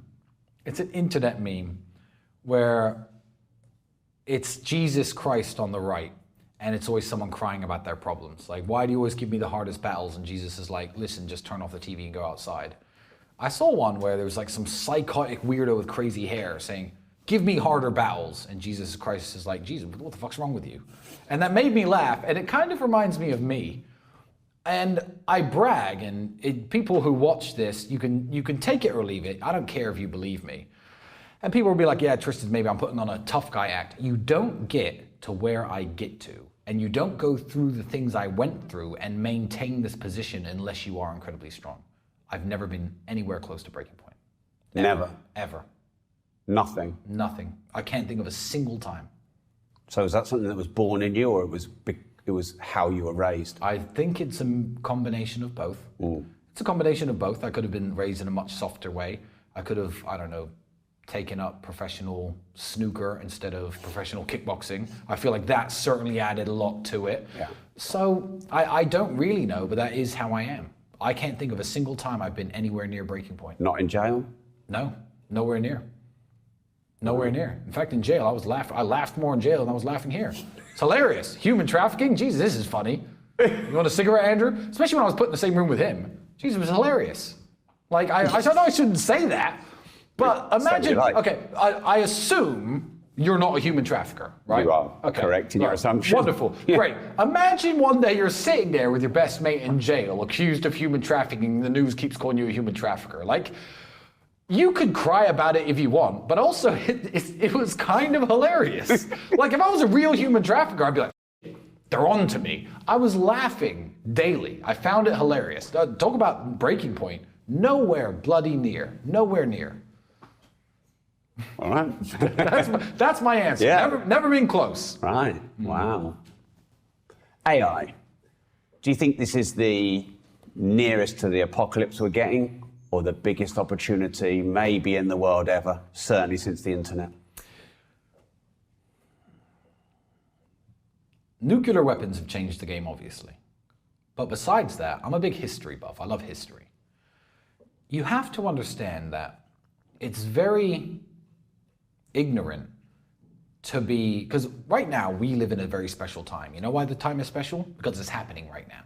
But in 500 years, this time may or may not be relevant or special at all.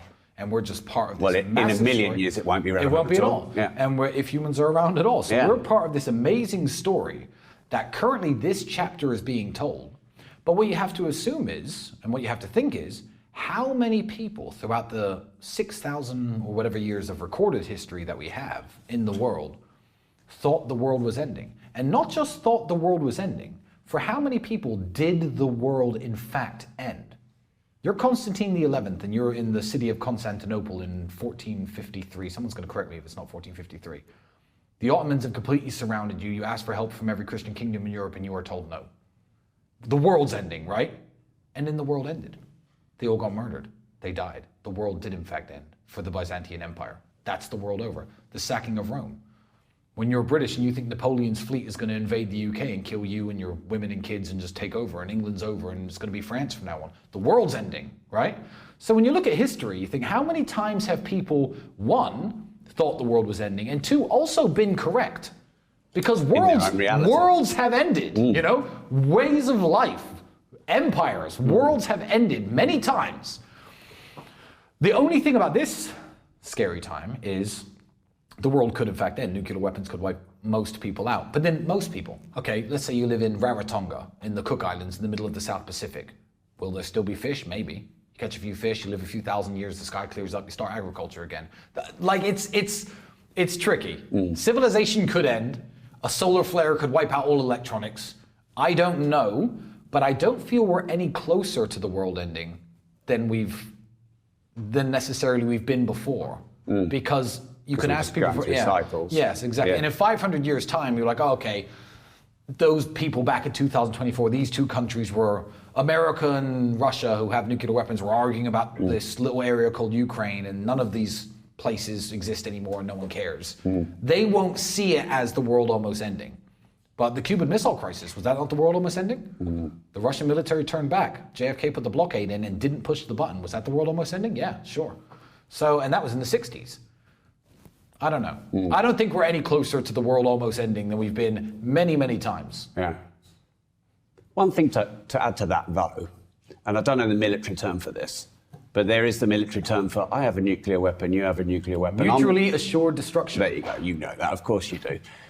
But if we give that power away from a human who will die if they press it to an AI who won't, and the AI can make the choice, are we not a bit closer to the potential existential threat? Yeah, sure. It's terrifying, and the concept of AI is terrifying. But I'm a believer in the ultimate goals of humanity. I believe that good will triumph over evil in the end. And my view with AI is probably the same as, again, let's take historical context. It's the Stone Age, right? I invent bronze. We're moving into the Bronze Age. You could say, as someone who doesn't like what I'm doing, hey, look, I know you're trying to advance technology, but that's really sharp. You could make loads of those into swords and go and stab people. And some people, when the Bronze Age came about, did in fact make bronze swords and stab everybody. But also, the Greeks built civilizations and started having, they invented democracy, and all these beautiful things happened because of the Bronze Age. So maybe we're moving into the AI age. And it's very easy to look at the negatives.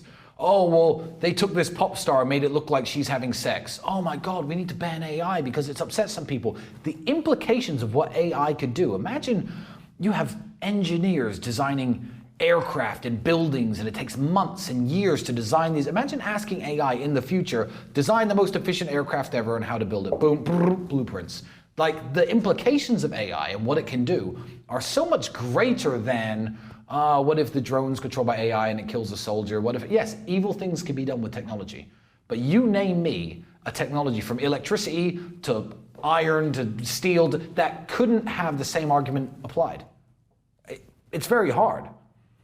Yeah, I think, for example, the Gatling gun, I think that was designed by someone for good, to reduce the amount of people on your side that would get killed because you didn't need as many single soldiers. And of course, then it goes into the wrong hands, and then it kills everyone. Yes, exactly. Is that not everything? Everything is good and bad. Like, when glass, that can be used as a weapon, or it can be used for us to get light. Exactly. So there we go. So AI, I don't do the doom and gloom implications of AI. Yeah. When I see people who I overwhelmingly, largely agree with and like Elon talking about XAI, I'm going to do some AI, I'm like, good. If I saw, I don't know, George Soros being like, I'm going to be the AI guy, I'd be like, whoa. Let's talk about this AI thing. But when people like Elon, who runs Tesla, which isn't just a car company, it's a data collection company. Remember, every single Tesla car that ever drives everywhere, that ever experiences a road accident and is collecting data, and AI is going to start thinking for cars. I'm like, okay, he's the man for the job. Do I think Elon is going to give his AI nuclear weapons capabilities? No. So I'm an overwhelmingly positive person, and I believe in the future of humanity because we made it through the Bronze Age without everyone stabbing each other with bronze swords. We got to the age of electricity without everyone using it to electrocute each other. It's fine, hopefully. Or the world could blow up, but I don't know. That's just the way I view these things. I don't look at them as problems. So you said you know the goals of humanity, so I'm going to ask you that in a minute. But one thing you said is you believe that good always triumphs over evil. Does it though? Or does good sometimes have the upper hand and then bad sometimes has the upper hand and it just goes round in cycles like that forever? The fact that we are still here and civilization is still progressing means good is triumphing over evil. Obviously bad things happen everywhere in the world. There are evil people, evil governments, evil armies, evil regimes, good armies, good regimes. But I feel like in this strange journey that humanity's gone through, the fact that, minus the Dark Ages, well, no, but you could take China and say, I'm getting boring, but you can basically look throughout the time scale and be like, we have advanced and progressed. and life expectancy is longer. We can treat diseases that used to kill people. I'm like, okay, humanity is overall winning. Now, do I think in 300 years that the world is going to be a smoking ruin, or do I believe it's going to be hopefully safer, more technologically advanced, people living longer lifespans, our great-great-great-great-great-grandkids will, for the first time ever, have access to all the stuff that we did and be able to see us and stuff. It's a very cool thing to think about, and I think good is winning over evil. I think it is, because the forces of evil, the true forces of evil that have ever really existed in humanity, would love to see everything destroyed. That's true evil. What could be more evil than wanting to destroy the earth and destroy the human race? Nothing. And we're so far it looks like we're winning. I'm doing okay. You doing okay? I'm doing okay. Good. The forces of good are winning. That's the way I see things. Yeah. And those other goals of humanity then, what are they other than good triumphing over evil?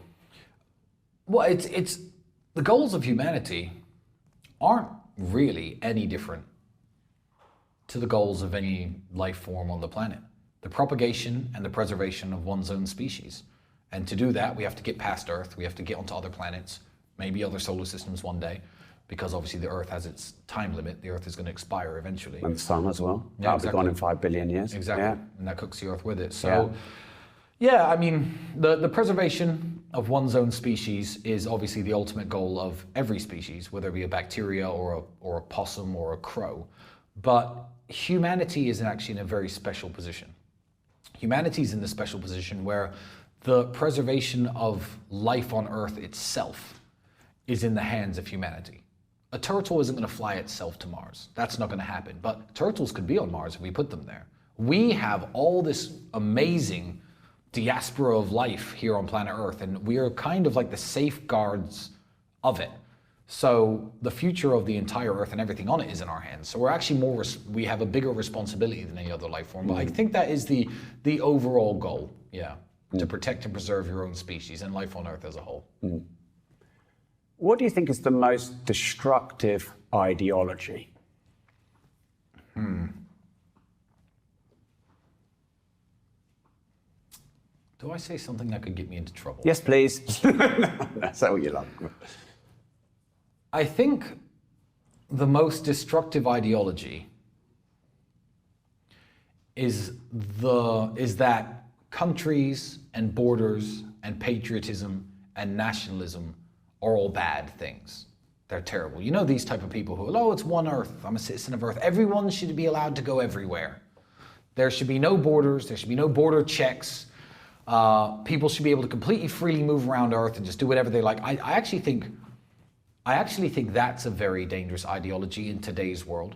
It's a very dangerous ideology because the word culture, correct me if I'm wrong, someone looked this up in the dictionary, the word culture actually only exists, even in bacterial claims, terms, if it's isolated. You have a culture of bacteria. It's all one type of bacteria. You can't have a culture if it's 10 million different types of bacteria in a petri dish. For example, so I like the fact that if I go to the Gambia, they serve Gambian food and there are Gambian people there and Gambian people in charge. In Japan, the same thing. In South Korea and lots of places where I've been, I like to experience other cultures. And other cultures are wonderful and they're beautiful. But pretend that humanity itself is one culture and everyone's the same and everyone can go anywhere and do anything they like. I think that's a dangerous ideology. I like the fact that different cultures come up with different things. Different cultures think in different ways. Different inventions come from different cultures because the people think differently. Even the way the language is formed and phrased alters how people think. That's why Germans are so efficient. They have one of the most efficient languages. I'm going to bore you and get into that. I don't know if you speak German. But I think that cultures need to be respected and nationalism in its healthiest form need to be respected and loved and pushed. And when you first smiled, and something came into your head, and should I say it? Yeah. Was it that? Or was it something of course else? it was, because people will now call me a racist. Right. But they'll only call you a racist if I say I think Romania should be overwhelmingly Romanian. No one really care. And I say I think Japan should be overwhelmingly Japanese. But if I say Ireland should be overwhelmingly Irish, they'll call me a racist. I'm mixed race. I'm half black, quarter Irish, quarter English. I'm a mix of the races myself. So obviously I'm not, but yeah, it's a very taboo idea for some reason in the Western world. It's not taboo anywhere else. But and then you have true multiracial cultures, like the United States. The United States is not a white country or a black country or a Latino or Hispanic country. The United States is actually one of the only countries, because I guess the British Empire wiped out all the natives, that is a truly multiracial society, and it's unique. American culture is unique. It's very different from anything else we have. We're allowed all the guns we like, so we hold the government at ransom. It's a very weird idea, but that's what America is, and we should love America for what it is, and let America be America, in the same way we should let every other country be every other country. Instead of trying to police the world, drag every other country down or up, or whichever way you see it, and just try to welcome too many people from countries that have different values. And that stands with, and that applies to, by the way, every country on earth. I live in Romania, I'm an American, I'm also half British. I'm not speaking for any country, I'm speaking for every country in the world. If you are a Mexican and 2 million Chinese people want to move into Mexico City, you should say, no, I want Mexico City to be overwhelmingly Mexican. I think that Mexicans have the right to say that.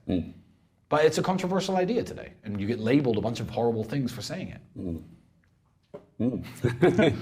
Let's see what the backlash is for this. It won't be jail. No. What defines sexual consent? That's a very tricky question. That's a question I didn't think I'd get. You know, I think women give consent. Men are always a lot more up for sex than women are, as a whole. Of course, there are variations in that, but exceptions don't disprove the rule. Women are the gatekeepers to sex. And the truth is this: if you're a man, you know if a woman's consented or not. You know. I've never had sex against a woman's consent. If I did, I should be in jail. 20 years minimum. I'm the father of a daughter. The idea of a rapist detests me. In every jail in the world, including Romanian jail, the people who are committing those types of crimes are ostracized, punished, and so they should be. The truth is, when you try to police human nature, you go down these absurd spirals of just pure nonsense. Was it in Spain they proposed that they needed a signed piece of paper before having sex? So here's the thing: I've had consensual sex where the woman's never said yes or no or anything to me. You've gone on a night out, it's been wonderful, it's been romantic, the chemistry builds up, your hand touches hers, you're sitting in the seats of the theater, there's an intermission, the lights go out, you go in for the kiss, she kisses you back, you go back to the house afterwards, you pour a glass of wine, you talk, you start kissing, and then sex. At no point did I stop the kissing. Do you consent to having sexual intercourse with me? Like, what kind of insane law would that be? Consent is given most of the time without any words being spoken. And there are men and women in this room, and everyone knows exactly what I'm talking about. Everyone already knows this. The world's gone nuts, bro. Fact. So what does define sexual consent? If you can fully consent, both parties can fully consent with no words spoken, what does define it? The question is, you know. As a man, you know if she's consented or not. You think I've never tried to have sex with a woman and she said no? And she said no without speaking. You're kissing her, exactly the same story happens. She's on your bed, you touch her stomach, you start reaching up her top, she grabs your hands and pulls it down. That's a no. It's fine, and it's no. Then you fucking have another glass of wine and go to sleep. It isn't a big deal. So how do you define it? You can't police this shit. All you can do is teach men not to be scumbag, rapist, pieces of shit. You teach men the proper way of dealing with women, and what you do is you obviously massively punish rapists who are convicted of rape, and you also massively punish false accusers who are proven. Hear me out. If a man goes to trial for rape and he's found not guilty, you don't punish the woman. You don't punish her because it could have been. He's found not guilty. That doesn't mean she's a false accuser.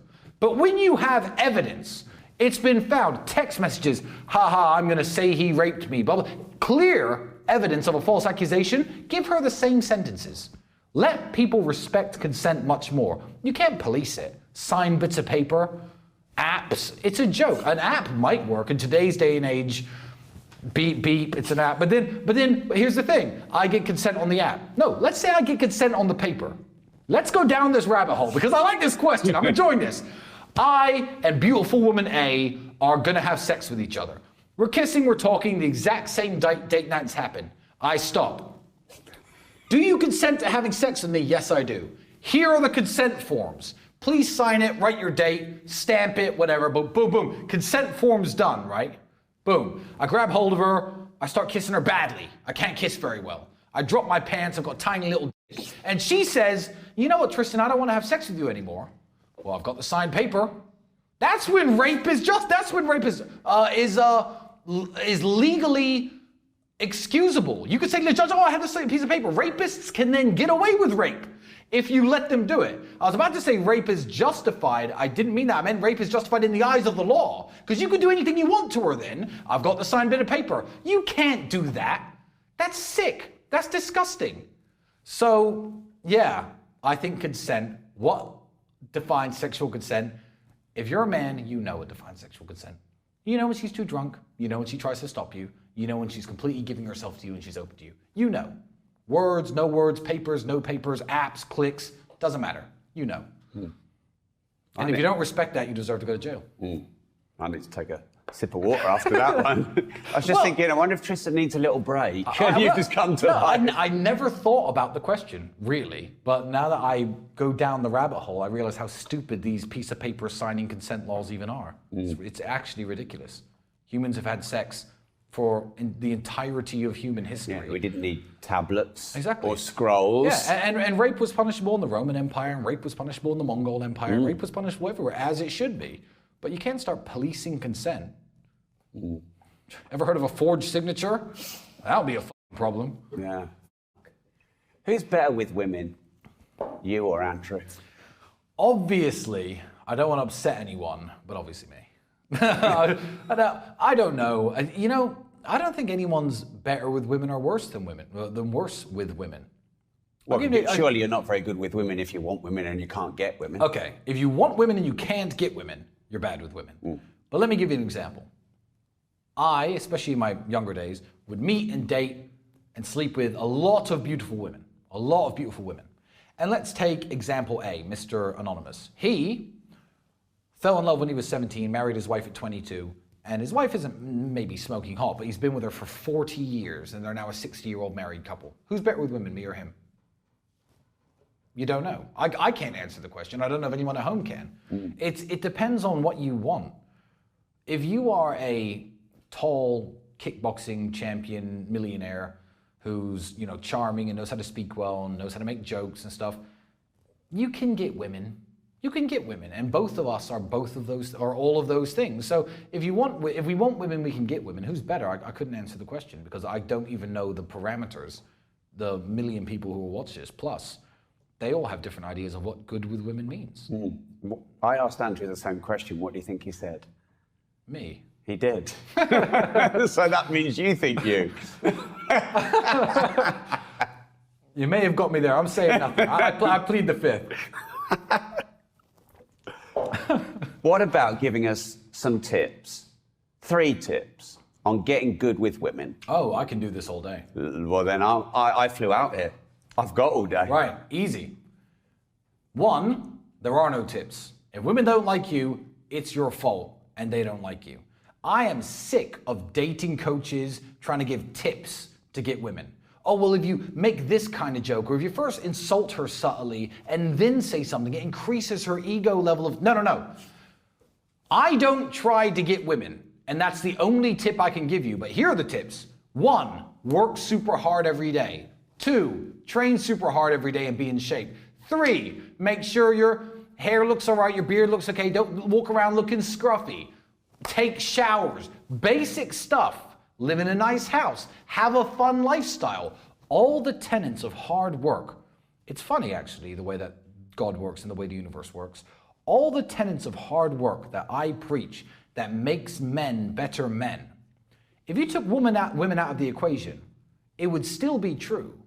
But when women are in the equation, then you don't need tips. You don't need tips. You're in great shape. You got a 6-pack. You're worth $10 million. You look smart, you look sharp, you've showered that morning, you've read a lot of books, a lot of literature, you've listened to a lot of audiobooks, watched a lot of documentaries, you've got interesting things to say, all the things that builds a great man. But these are tips. And this isn't taught in schools, so these are tips. Well, the tip is, if you need tips, then you're not living life right. No? Yes, but every winner was once a beginner. Yes. In the sense that there's many people who don't know this yet, and you do, and they're willing and they want to learn. So if you want women, I can't teach you, but I can teach you how to be the type of man that women want. And when Is that not the same thing? Well, maybe it is. It's just, it is the same thing. I think what you're saying is no gimmicky tips.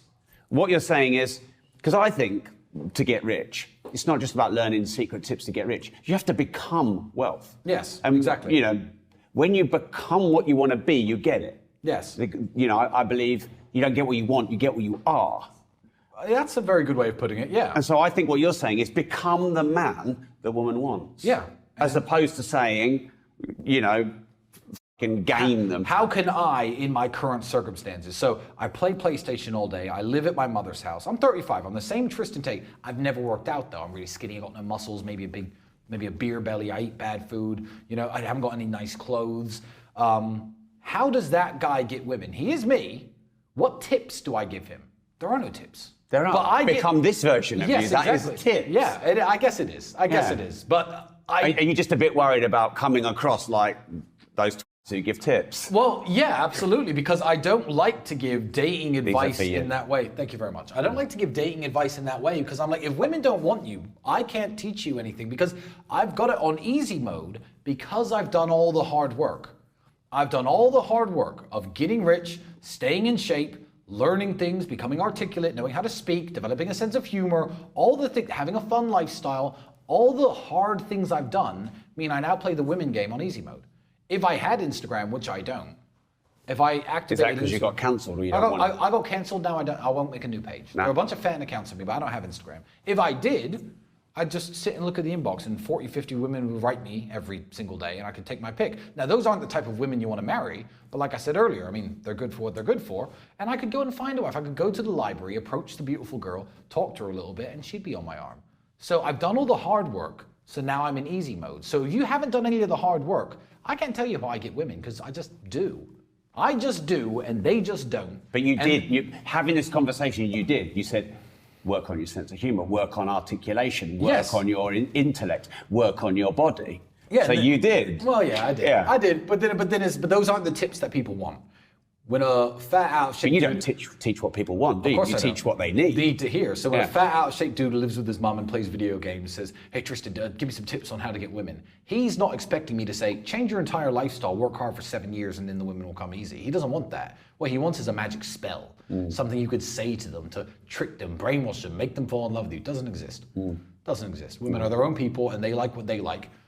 And men like what they like. And if I were to say to a really, really obnoxious, rude, low quality, unattractive, overweight woman, if she was to ask a supermodel, I'm not a supermodel, I'm not comparing myself in that way, but in terms of male value, with everything I've done, maybe I'm up there.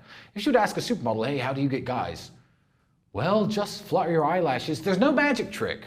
She looks like a pig, she looks like a Barbie. One of them's going to get the guy's attention and one of them isn't. And it's the same with men. But men don't see it that way because there's not such a glaringly obvious difference in what's attractive and what's not. You know, I can look very similar to a dude who's not attractive to women. Does that make sense? But I'm attractive to women because when I open my mouth and speak, they like what I say. When I'm doing things, they like how I live. But I don't need to be that physically different from the guy who can't get women. So it's less obvious for men. And let's flip it on the other side.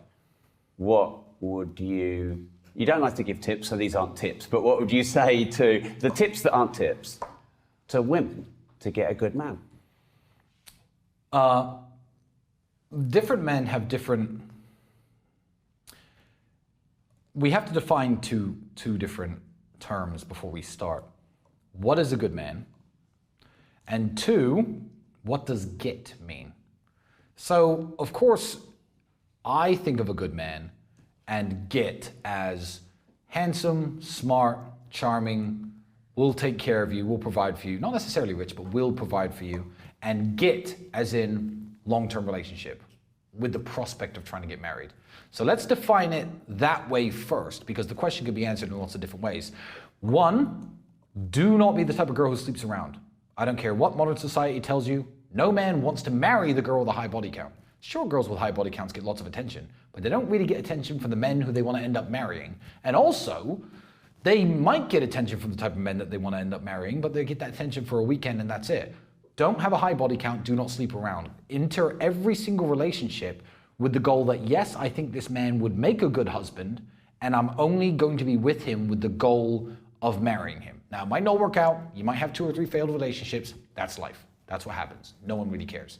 But yeah, don't sleep around, don't eat too much, and be nice and pleasant and bring him a good energy. I think it's as simple as that for women. So when you say... But sorry, I'll redefine the question. Please.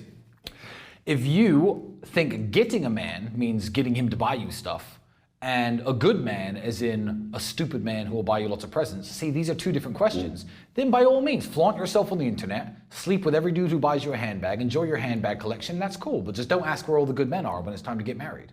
And I don't judge anyone for any of this stuff. As I said, I'm sick of these red pill podcasts, sitting down these women who are promiscuous and perhaps low quality in my eyes or your eyes, or a lot of men's standards, and saying, you're not wives and you do this and that's bad and that's it. The wives won't go sit on the podcasts. There are wives out there and those women are useful. You think I've never rented a yacht and filled it with a bunch of women that I wanted to sleep with?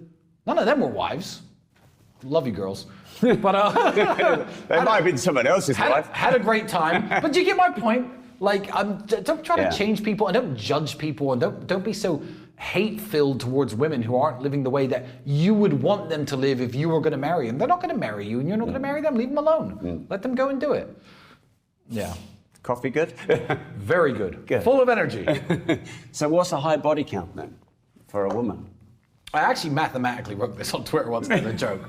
As a joke, I wrote down that an acceptable body count is 1 for every 2 years she ages past the age of 18.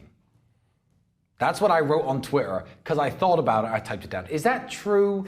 No. Are there? So by the time she's 30, she's only allowed to have had, 6 partners? If you get to 30 and a woman says she has 6 partners, that's not high. No. It's not low, but that's not high. You wouldn't say this girl's a hoe. This girl's a slut. This girl's all the horrible names that, not me, all the horrible names that like red pill influencers and stuff use towards women. You wouldn't say a 30-year-old woman who's had sex with 6 men. You know, 2 years per. She's had a few failed relationships. She might have really tried hard, fell in love, and the man binned her off, and she might have only ever had 1 partner. I will, I guess, unapologetically say that there are some great women out there who tried to be with me. I was not in that place at the time, too busy building my business. I did sleep with them, whatever, wasn't interested. And they're great girls, and they'll make someone a great wife one day. And they were, I guess, trying to be serious about me, but I wasn't that serious. That doesn't make her bad. No, they can't help that. Yeah, exactly. She's not the bad person for sleeping with me. No. So, yeah, I wrote that down on Twitter, on X, as a joke, but it's kind of good math. The math kind of adds up. Whereas if she's 20 and she says 6, you'll be like, ooh. When did you, so at maybe 18, you started 6 in 2 years? That's quite quick. But three in a year, is that a lot? I don't know. And there are no rules to this. There really are no rules to this. And there are no... Society's a bit different, isn't it? Well, society's different. And also, I don't try to police people's behavior. So what I say is an acceptable body count, I expect everybody here who's watching, who maybe doesn't agree with me, to raise their middle finger to the screen and say, this guy, who is he to judge what my body count is and isn't? And I completely agree, but if I get married, she's gonna have a body count under 2 or 3. All right, so that's just my own personal preference, and I'm allowed to have my preference too. You are. So, okay, so okay, so you find someone, her body count's 3. Yep. She's the right age for you. Yeah. You fall in love with her. Yeah. Everything is there, and then you find out it was 12. What happens? But you're in love with her. Yeah, I wouldn't marry her, but not. No, but you already had. And then you found out. Yeah, I'd already fallen in love with her. You married her. Everything's there, and then someone told you, no, her body count's not 3, It's 12. It's 12 or it's 15, and the only reason she lied to you is because she loved you. And she knew because of this podcast that you would never have got with her if she'd have told the truth. Interesting. You know, I've had girls like that. I've had girls who pretended to be good girls, but the thing is with me is, like with if a man's drank coffee from 1,000 different places, he knows what good coffee is and bad coffee is. I really can't be lied to as easily as most people. I kind of know. I have a feel for it early on. I can just kind of tell. And it's not that hard to find out about people, especially when they're from the same town or city as you. It's really not hard. So I have a very good feel for it. So I like to think that would be very hard to do, because every time it's happened to me, I start dating a girl, she tells me a story about her past, blah, blah, blah. I notice things don't add up very quickly, and I'm just like, well, why would you bullshit me? And what I always do in those circumstances, and I guess I'd do the same if I was married, is stop talking to them. Because it's not about the actual body count. It's about the dishonesty of pretending to be someone that you're not. I had a girl recently, I'll say she's Polish, she doesn't matter. But anyway, she comes and meets me, we go out, have dinner and stuff, and blah, blah, blah. She comes back to Romania to meet me again for the second time, and I found out she's an OnlyFans model who I wouldn't care. Naked pictures, look, it's page 3, don't care. But it was like full on having sex with people OnlyFans. And I was just like, well, why didn't you tell me that? Like, I'm not that mad, because hanging out with you and sleeping with you sometimes is like, fine. I was never gonna marry you, but the fact that you tried to sell yourself off as a different product. No, I'm not fun material, I'm wife material. The fact that you tried to do that, I'm just like, well, I don't really wanna see you anymore. It instantly put me off. Does that make sense? So yeah, I'd have to stop talking to them. It's the dishonesty I can't take. Same with friends. If I met a friend and if I found out the background story of any of my guys, the people here, if I found out they glaringly, obviously lied about something, I'd be like, well, why did you lie? I don't get what you were trying to do. Your intentions when you met me obviously were dishonest. If you met me and you were hanging out with me, and next week it turns out that me and Andrew have never had any money, our dad's not dead, and he's an oil billionaire, you'd immediately think, well, f those two. Because they've sold me an image of themselves and have tried to come across as genuinely these people when they weren't. And that's it. So I'd have to cut her off. Yeah, I'd divorce her. Yeah, wow. My dad is not an oil billionaire, and he is dead, and I did make all my own money. So just FYI. But it's an example. So I don't really normally talk about these things on my podcast because I'm more interested in business and money. Understood. So that's why I'm going to carry on talking about it. Let's do it. Because this is fun and different. Why not? So just let me throw you another hypothetical situation. You've got a smart, sassy, challenging, intellectual, hot woman. And because she has a body count of 20, she's got an amazing amount of life experience that maybe someone with a body count of 2 or 3 wouldn't have had. She really knows how to please a man, and she can do shit in bed that someone with a body count of 2 or 3 just can't do. I know lots of women like that. Okay, but you're still not marrying that person. No, I'll call them on Friday nights. That's what. And the thing is, I'm not speaking as myself today. I'm not speaking as myself, you know, because I'm not such a womanizer anymore. I'm taking the old mindset I used to have and applying, because I know the example. 5 names come to mind when you name that person. I mean, that's a very compelling woman, isn't it? So all I do is think into the past and what did I do at that time. I just hung out with them sometimes. It was fun. That's it. Use protection. No one gets hurt. No big deal. Well, I didn't know what the issue was, but I didn't understand what the issue was. If anyone had an issue with it, it's mine and her private life, and everyone gets off. But yeah, I can think of people like that. And my answer is just no, I never thought of marrying them. They were fun to have around, and that's exactly what I did. All right, should we change it up? Because we've got a new round. A new round? A new round. Let's go. We've never done this before. Well, we did it with Andrew. So today is the first time we've ever done this kind of round. And yeah, Andrew really liked it. So let's see how it's 1-word answer. 1-word answer? Yeah, 1-word answer. Great, let's go. And ideally what comes to your mind, but if you want to think, of course, that's fine. I'll try to think for as short a time as possible. That's cool. So when I say the word, you're hitting me up. So what word first comes to mind when I say war? Peace. It's boring. That's such a boring answer. That's the first word that came to my mind, though. Then it's not a boring answer, it's your answer. I'm not bored. Everyone at home just shuts off the podcast now. War, peace? Yeah. I mean, Tolstoy's War and Peace is a good book. I guess I've read that book, or maybe that's why it came up. Who knows? What What's the first word that comes to your mind when I say LGBTQ+? Insane. When I say what is a man, what's the word that comes to your mind? Biological human male. Male. What's the first word that comes to your mind when I say how you feel about women? Obsessed. What's the first word that comes to mind when I say misogyny? Andrew, but that's not because he is. It's because of the headline. It's because of the headlines. I would say, no, I guess misunderstood would be my answer. The term misogyny is misunderstood. But of course I'm going to say Andrew, because every time I hear that word, that's the trigger word that the media use. Yeah. Well, let's continue. The UK. Failed. The BBC. Trash. Piers Morgan. Honest.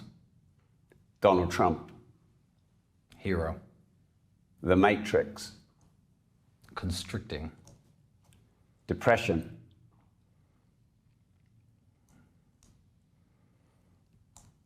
Imaginary. Rob Moore. Gentleman. Oh. Good round. I like that. Yeah. Andrew called me handsome. So When I said women obsessed, I feel like that's true because my life revolves around, especially a lot of my work, and me working so hard and me trying to be the man that I am is, you know, I'd hate to see my mother work. I'd hate to see my daughter ever be in a bad position, her mother. I'd like to take care of these people. And it's maybe the first thing I think of when I wake up in the morning is, are they all okay? It's one of my first ever thoughts. So yeah, it is kind of an obsession. I don't mean I'm obsessed with running around chasing women anymore. But oh, so that makes it all right now. It makes it all right. You're not an axe murderer anymore. Anymore, You no, did it. exactly, Yeah. exactly. Fine. I don't want this round to be this. I don't want this show to be about Andrew. I'm sure you've been asked a million questions about Andrew. My relationship with Andrew is a defining aspect of my life. So I'm not offended at all when people want to ask me about Andrew. Which I haven't yet. No, you haven't yet. So what I've done is just put a nice little fence around it and just doing an Andrew round. Cool, let's do an Andrew round. Okay. Is there anything that Andrew's ever said that shocked you? Never. I know when he's joking, I know when he's not. He's never said anything shocking to me ever. Are you in any way pissed off with Andrew at what he might have brought to your door? No. I'm very happy for everything Andrew's brought to my door. I wouldn't be the man I was without Andrew. I probably wouldn't be as accomplished a kickboxer or a fighter if not for Andrew. Business-wise, you know, we're a team and we wouldn't have made it this far without Andrew, without me. When I look at my door and I open it and I know that everyone in my life is completely taken care of, I've got all these cars, I've got all these mansions, I've got this great group of friends, I've got my brother, I've got the friendship and the love I get from him. Oh, but there's a little bit of jail. Boo-hoo. I don't care at all. What he's brought to me, my door, you're talking about the negative things. First things that came to my mind were positive things. I'm not talking about anything. I'm just asking questions. Well, there we go. Well, that's my perspective on it. Have you seen any cracks appear in Andrew's mental health? Never. Since going to jail, have you ever seen... I mean, he was having nightmares, wasn't he? Sometimes you have nightmares. It's the way it is. So you If I had nightmares, I just wouldn't talk about it. Andrew, I guess, lets people in a bit more, but no, there's no cracks in Andrew's mental health. He's not going to flip out and, you know, murder anyone or start human trafficking for real. Like, yeah, he's fine. But having some mental health challenges doesn't manifest always in killing people. Sometimes they can you can break a little bit. You can feel lonely, you can cry, you know, these things. Not everything ends in murder and rape, does it? That is true. Of course. And I guess to be fair, I'm being flippant about the issue. I am being very flippant about the issue because it's very easy for me to say, oh, Andrew's so tough, don't worry, it's fine. But there are very tough people who do have mental health problems. So I'm actually not making fun of mental health problems when I say, oh, Andrew's too tough for that stuff. I think just Andrew's built differently. No, I haven't seen any cracks. Would you say if you had? Maybe, yeah. I guess I would, because I don't think it's something that can emasculate a person. I look at someone like Tyson Fury, who is an absolute legend, by the way, who's gone through some mental health problems. I don't think, oh, he went through mental health problems, he's weak. He's Tyson Fury, he's a heavyweight world champion, he's the fucking man, isn't he? So yeah, I don't think that if I said, of course the haters would jump on it, but if I said, oh, Andrew seemed a bit more upset or something, I don't think it would in any way reflect badly on him. But my honest answer is no. What do you think is the most misunderstood about Andrew? How kind and how generous he is. You know what? He's just a great guy, a really great person. He'd do anything for anyone if he could. If it's within his power, he'd do anything to help anyone. Yeah, he's a really wonderful person, and it's very easy to look at stupid jokes he made about, oh, women can't drive. Look, one, that's not a joke, and two, that doesn't make him the worst person in the world. You know who else has made jokes about women being bad drivers? Basically every single comedian in the universe prior to 2005. Leave the guy alone. Like, he's a really wonderful person. So I think that's what's misunderstood. When people meet him, I'll meet people who don't know Andrew, and they'll come to my house and they're like, wow, your brother's actually really nice. I'm like, what did you think he was going to do? Punch you in the face? Like, what do you expect when you meet Andrew Tate? You've met Andrew. You've met Andrew. Yeah. Is he aggressive or abrasive, or does he make you feel uncomfortable? No, he's actually such a good guy. And I think that is massively misunderstood. And the fact that you would agree means that I'm right, because we know what some people's opinions of are him. Will you and Andrew ever fight the Paul brothers? So I was asked about this. I'm in good shape now. Could I fight again? Yes. It's a difficult issue, and I guess my answer would be, they need the clout and they need the money far more than us. One of them is in severe debt because he scammed a bunch of his fans, and I'm not here to shit on the Paul brothers, because Jake I would consider a friend. I talk to him like a big brother talks to a little brother. But as for Logan saying my name, I mean, the thing is, he's had, 6 fights, lost them all, or lost all but one. You know, and he pretends to be a fighter because he can garnish this kind of attention because he's a media personality, but I don't have anything to prove to people like Logan Paul.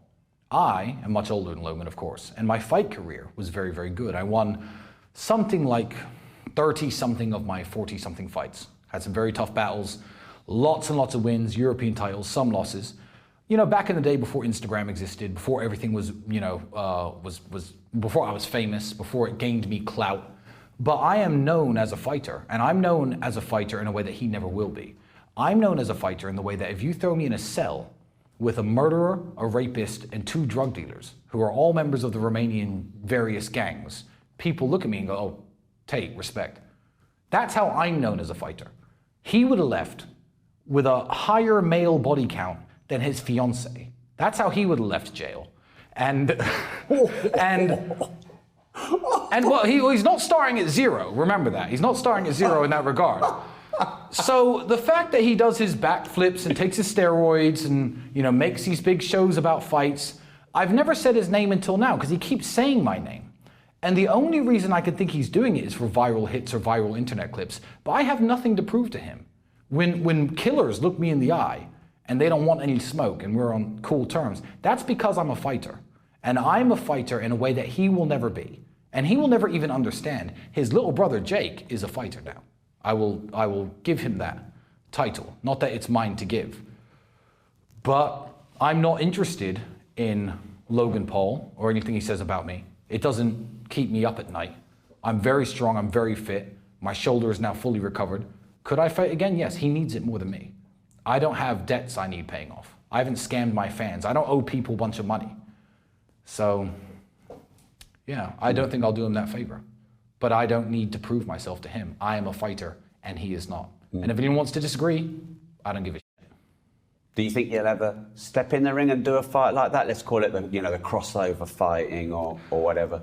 You know, no. I feel like what the Tate brothers are about, I don't know if my brother will or won't, and I can't speak for both of us, but I think what the Tate brothers are about is a lot bigger than the clout-chasing, money-making side of being an influencer. I always hate when people call me an influencer. I say, no, I'm a man with influence, and I've earned it. I'm not an influencer. I'm not known just for being known.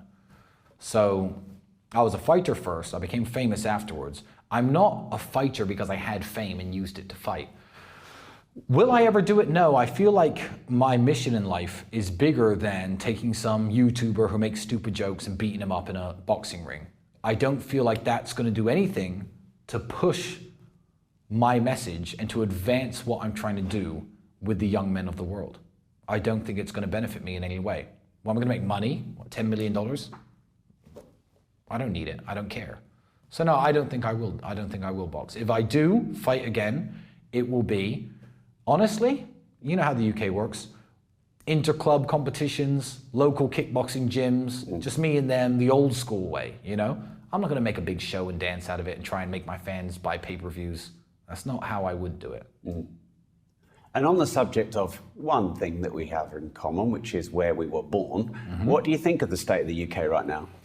It's abysmal. It's absolutely abysmal. Again, immigration is a wonderful thing when done properly. I'm an immigrant. Loads of my friends, in fact, almost all my friends from the UK are immigrants in one way or another. And immigration is a wonderful thing when done properly.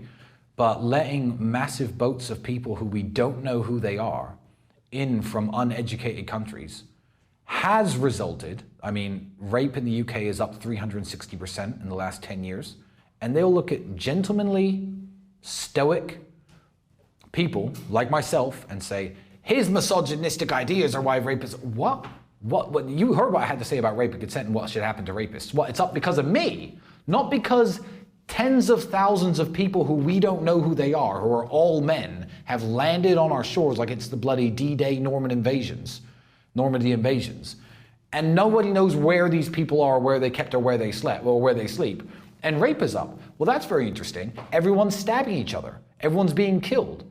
Now, I lived in a time, to believe it or not, where when you had an argument with somebody, you used to fight with your hands. And you'd have your little fist fight, and that was it. And you both look at each other in school the next day with this angry face, and you both had black eyes.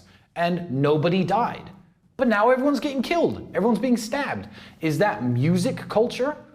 Is it rap culture? I mean, there are factors that you could contribute to it, but the dude 3 days ago or 2 days ago who was running around London throwing acid in women's faces isn't some British guy who got in an argument with his girlfriend and threw acid in her face. It was a random dude who claimed asylum who no one knows where he's from.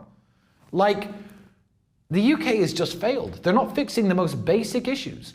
You can live as safe as you want in London. You can be in a penthouse suite at the finest hotel. That's where I stay. I can go shopping at Harrods. If I walk down on the street, even with, this is a moderately priced Rolex, and I start walking around, there's a good chance that someone's gonna put a knife through my heart and cut off my hand to take my watch. How insane is that? And then the mayor of London wants to cry about nonsense issues like the low emission zone cameras. The UK has failed, and it's truly tragic because the UK was the greatest country in the entire world, the greatest empire in the entire world. And anybody who argues, I have a question for them. What language are you listening to this podcast in? There's a reason why everyone in the entire world knows the language of England. We were the greatest country that ever existed. And it's really sad what's happened. It's really sad. Where did it all go wrong? That's a very interesting and tricky question that will upset some people with the answer, because there are historical answers that upset people. Answers like when we gave up the British Empire and started, giving autonomy back to these countries. I don't think that's where it all went wrong, because the Commonwealth was strong and the Commonwealth was good. I think it all went wrong when modern day people started apologizing and being told that they need to feel sorry for actions that happened hundreds of years before they were born. When we were told that we are no longer proud, and we no longer can be proud of being British or English. Can't even use that term. Makes you racist.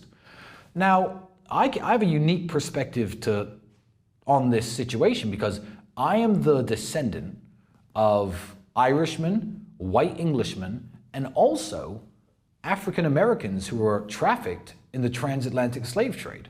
That side of my family were slaves.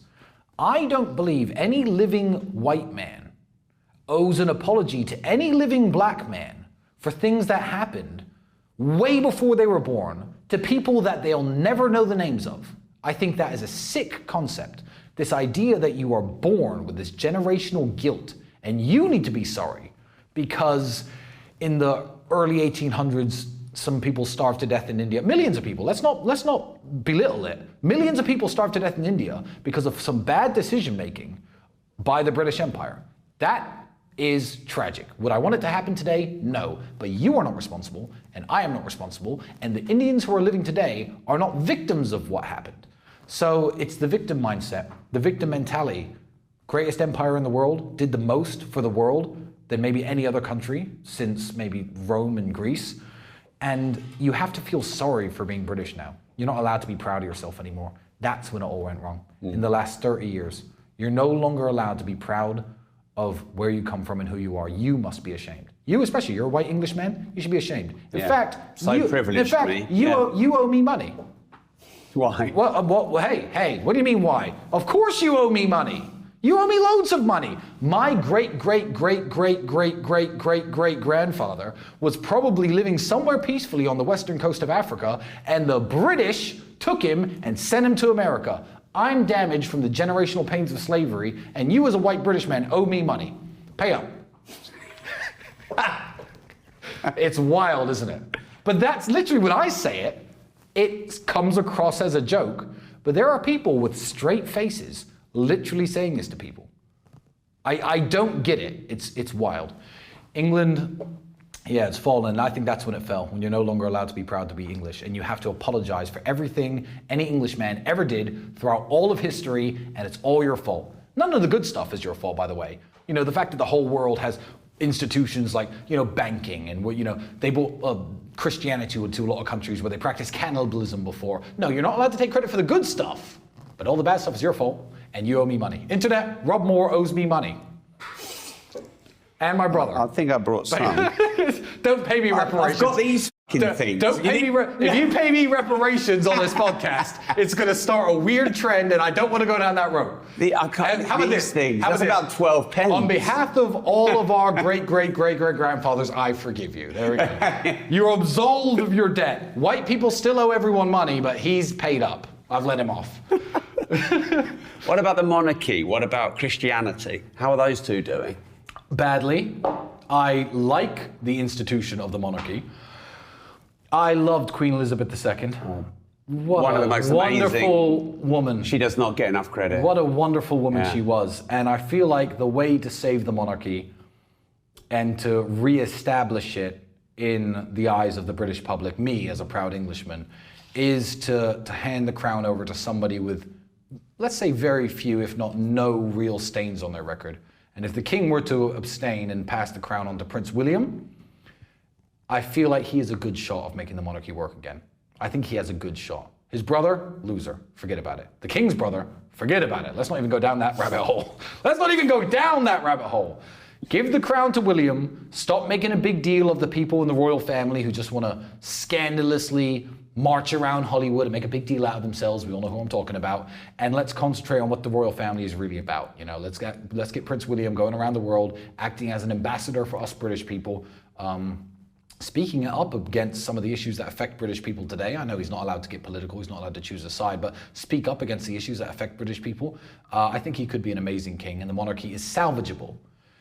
Is Christianity salvageable? Just before you go to Christianity, I know you said don't mention his name, but there's something I want to talk about with Harry, Prince Harry, because I'm torn. Go on. Here's why I'm torn. Tell me. I think throwing your dad under the bus on Oprah is like a cardinal sin. Yeah. And I think, you know, how he has allowed someone into his life who's ripping the monarchy apart, cardinal sin. But that fucking guy lost his mum in front of the whole world and had to walk around a public funeral. And the British press have a lot to be held responsible for, and they're not. And all the phone hacking and all the shit that they've done. And I have some sympathy and love for him for what he went through with his mum. I'll tell you why I don't. Okay, go. I am from a part in the world. My dad didn't die till I was 27. I can't imagine what it would have been like to lose your mum when you were 8. How old was he? Young kid. Yeah. I can't imagine. But the plethora of problems that I know of friends of mine, I know people who were orphaned. I know people with no parents. I know people whose parents were drug addicts, who used to abuse them, beat them. I don't come from a good place. And all of these people have grown up somehow to be wonderful people still. I'm not saying what happened to Harry was okay. I'm not saying it wasn't tragic. What I'm saying is his life was so privileged and advantaged in many ways, minus some horrible tragedies. I don't accept the excuse of growing up and becoming a shitty person via any tragedy that happened to you in the past. I think that good people are good and bad people are bad.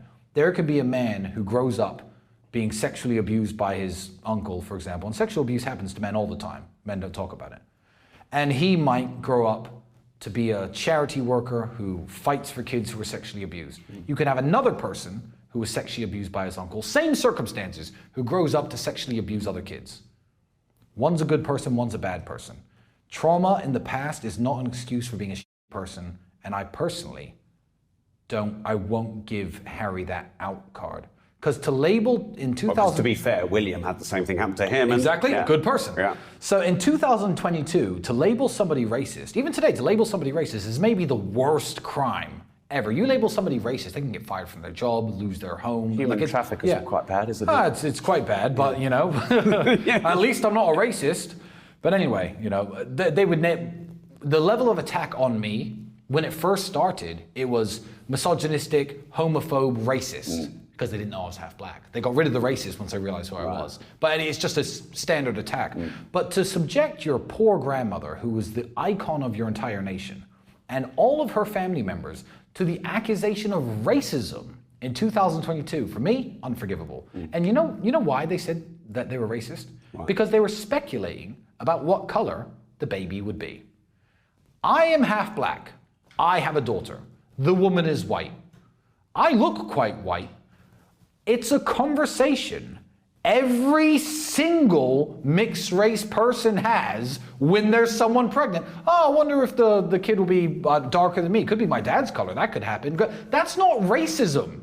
It's a very normal thing. If you were ginger and your wife had black hair, you know, if your grandmother was saying, oh, I wonder if the baby would be born with red hair, that's not racism. Speculating what features the baby's going to have based on the features of its parents isn't racism. So to label the entire royal family racist, unforgivable. Unforgivable, and yes, that was absolutely horrible what happened to him. I actually think you're a kinder man than me for giving him slack, but I won't. I really dislike the guy. Wow. Let's change it up. Sure. So we have a round called the Disruptors round. This show is called Disruptors. Great. So these are just 4 or 5 questions about the concept of disruption. Let's go. What's the biggest disruption that's ever happened to you in your life? Dad dying, obviously. Took me off track the most, but I was back on track very quickly. How long did it take? You never get fully back on track because you never fully recover. But that's the nature of the way it is. You know, first you think about it every day. And then I guess 7 years down the line, you think about it every day, but for less time. And it's less, it dwells on you less, and it hurts you less. But that's human nature. What's the biggest risk you've ever taken? Moving to Romania, moving country, deciding I was finished with England, I was just going to... You say that's a risk? You've just said what you said about the UK? I think it's a risk to stay here. Yeah, but when I left 8 years ago, things weren't as bad. Right. It wasn't clearly a failed state when I left. And Why was it a risk? It just is. When you uproot every friend you have, it wasn't like I could put my friends on private jets and have them come see me anytime I like. It wasn't like that. It was like, well, I have this job over in Romania. I'm commentating for this fight show. You know, I at least have an income there. I can use my savings, buy an apartment or two. Let's just see how life goes. All right, screw it. Let's uproot and move. I guess that was a risk. Paid off. Yeah, well, I guess so. If you don't count the government trying to put me in jail for no reason, but is what it is. But all in all, I've done pretty well. What's your most brutal life lesson? My most brutal life lesson is nobody but, I'm trying to think. My most brutal life lesson. I've got one. Be polite to hotel receptionists and fill in their bits of paper. And what's the one you were trying to say? No, it's something I've always known. It's not a lesson I learned. But I mean, the fact that me and Andrew wake up and say, no one cares about men. No one cares about men until your voice is loud and you're important and people listen to you and you have money. No one cares. I've realized that over the course of my teenage years, my early 20s, no one really cares. Your mother cares about you, that's it. Your brother, maybe 1 or 2 friends, but no one actually cares about men. Society as a whole doesn't care about men. But that's not a brutal lesson I learned at any one point. No, but it's a brutal life lesson. It is, and it's a brutal life lesson all you young men need to learn. Because the problem is, you go from being a child to a man, So that's the problem, you see. A lot of men don't. Yeah. Well, yeah, true. But it's not like you're born and no one gives a fuck about you besides your mother. You're born and everyone loves you. You're a baby. Oh, you're cute. You're small. You're this. You're 10. You're 11. You're still doing funny things. Everyone wants to interact with you. And slowly, the attention falls off. I guess like in the same way, a woman who's in the prime sexual age of her life, who's super attractive and men are giving attention to, is the same when she gets to like 46 and looks around and thinks, what the fuck? What? No one actually, what? Where's all the attention? I think that happens to all men at some point. You know, when people don't find you funny or cute anymore, and then you're out there and you're working a job and you're making sandwiches and people are being rude to you and you got your stupid red hat on and you're like, what the fuck am I supposed to do? No one cares. Like, yeah, it's a lesson that hits all of us and we've all been there. But it would be easier if no one cared about you from day one. But you go from being adored Yeah, because you learn how to to figure it liked out. to tolerated to completely on your own. And the young men out there who haven't quite reached the no one cares about you stage, trust me, wait till you're 21. No one cares. So good luck. Good luck. Yeah. The most disruptive thing anyone's ever said or done to you? I don't care what people say to me. People call me a human trafficker, Rob. Pretty disruptive. I really do not care. And the thing is about threats and people who talk tough is, like I was in jail with some serious people. And that type of person won't tell you he's going to beat you up. He'll just attack you when you sleep, you know? That's what real people who are about real things. If I wanted to hurt someone, the last thing I do is tell them, I'm going to beat you up. Stupid. No. So no words anyone has ever said to me have upset me. It's when you sense the intentions of people that upset you. Some of the people who are behind this attack are truly evil people, and I know their intentions. They don't talk to me. But they are scarier than the guy who says, I'm going to murder your daughter and slit her throat. I get it. I get all sorts of hate. Oh, I hope your mom dies from that heart attack. I don't care what you say to me. Doesn't bother me at all. Don't even think about it. Because sticks and stones, right? So, final quickfire round. Let's go. What's the best advice you ever received? The best advice I've ever received was, people don't listen to it enough, but one of the cornerstones of my success, and I will say it to this day, and I always say it, is don't take drugs. I know it sounds stupid, I know it sounds cliche, because back when we were growing up, every celebrity is saying don't take drugs, but they all were taking drugs on the side or whatever. I don't know why, for some reason I believed people who said don't take drugs, and I never took any drugs. And the crazy thing is, because I lived in Luton where everyone's taking drugs, and I decided to be a kickboxer instead, I can only imagine that little bit of momentum I had that helped me escape from that horrible place would have been killed with a few joints of marijuana per week. I think it would have. And people tell me I'm wrong. No, it would have made you smarter and made you think in a different way. Maybe you're right. So don't start spamming me with pro-weed stuff. I don't know. But I just look at the lives of a lot of people who I knew back then, who were taking the cocaine, smoking the marijuana. I'm like, your lives are the same. PlayStation 2 is turned to PlayStation 5. But besides that, you're doing the same shit. I feel like that one little spark of momentum that me and Andrew had that got us out could have been killed. And it terrifies me. So yeah, don't take drugs, I think, is the best advice I've had ever. And I'm glad I've stuck to it. And then now the pro-marijuana people are going to start being like, cigars are a drug, caffeine's a drug. You know what I mean. Shut up. What's the worst advice you ever remember receiving? Oh, the worst advice is great. The worst advice exists everywhere in the universe, and you hear it all the time. The worst advice, I don't know if the people in charge of the world put this out here on purpose, but you see it every single day. Some flowers take longer to bloom. Don't worry, your time will come. Oh, well, dogs have babies 5 times a year. An elephant calf takes 20 months to gestate because it's greater. So if you're not where you want to be today, don't worry. It's gonna happen. Your time's gonna come. Your ship's gonna come in. That's the worst shit I've ever seen. And it's on the internet every day. You're gonna start seeing it now. You're gonna start seeing it. It's on the internet everywhere. You just scroll past it. You haven't taken in the bullshit. Just Bro, it's terrible. Wow. And for any young person to sit there whose life isn't going right, who had a failed relationship, they're 21, working a dead-end job, but to see on the internet, don't worry, some flowers take longer to bloom, you're gonna make it one day, your time will come, and God, okay, great. Sigh of relief. My time will come, the internet said so. If you buy into that, you deserve to be poor forever. Like, panic mode is the best mode to be in. Things aren't quite right, life sucks, my girlfriend just left me, can't pay my rent, panic mode. Fuck the internet, fuck some flowers take longer to bloom, fuck my time is gonna come, panic. Panic and succeed. That's the worst advice I've ever seen. No one's ever, I don't think, given me that advice, but that's certainly the worst advice I've ever seen.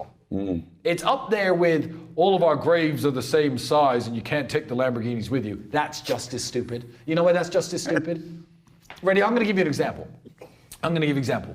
Me and you go to the world's biggest movie theater, all right?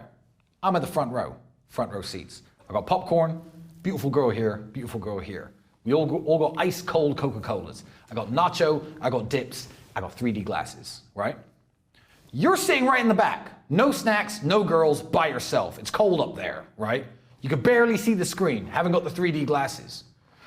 I could be like, oh, this movie's great, I'm really enjoying this movie. If you start screaming from the back of the theater, well, mate, the movie's gonna end one day. In a couple hours, the movie's gonna end, so it doesn't matter that you're doing it that way. I'd turn around and I'd say, you are the biggest jackass I've ever heard of. What about that analogy doesn't apply to that, our graves are the same size, can't take the Lambos with you, attitude to life? Oh, so it's gonna end one day, so I should what, be a bum? Like you? No, it's gonna end one day, so I'm going to enjoy the 65, 70 years I have to the absolute fullest, hopefully have, and enjoy every single little aspect that this earth can give me. Go to every single country, meet all the interesting people, sit down with millionaires like Rob Moore, who doesn't want to talk to you because you're a bum. Don't tell me all our graves are the same size. Shut the fuck up. Worst advice ever. Yeah. They're both equally as stupid. What's your biggest... Tell me I'm wrong. I can't. No, I can't. No, I just love your energy about it. That's, What's your biggest regret? And don't say I don't have any regrets, because that's... Oh, I've got loads of regrets. Loads and loads. What's her name? And loads of... Oh, Jesus, you got a pen and paper. I've got plenty of time for that. Biggest regret. I could give the cliche, not calling my father enough, blah, blah, blah answer, but that's boring. Biggest regret, not quitting the violin. Quitting the violin is my biggest regret. My life is almost perfect. I have everything a man could want.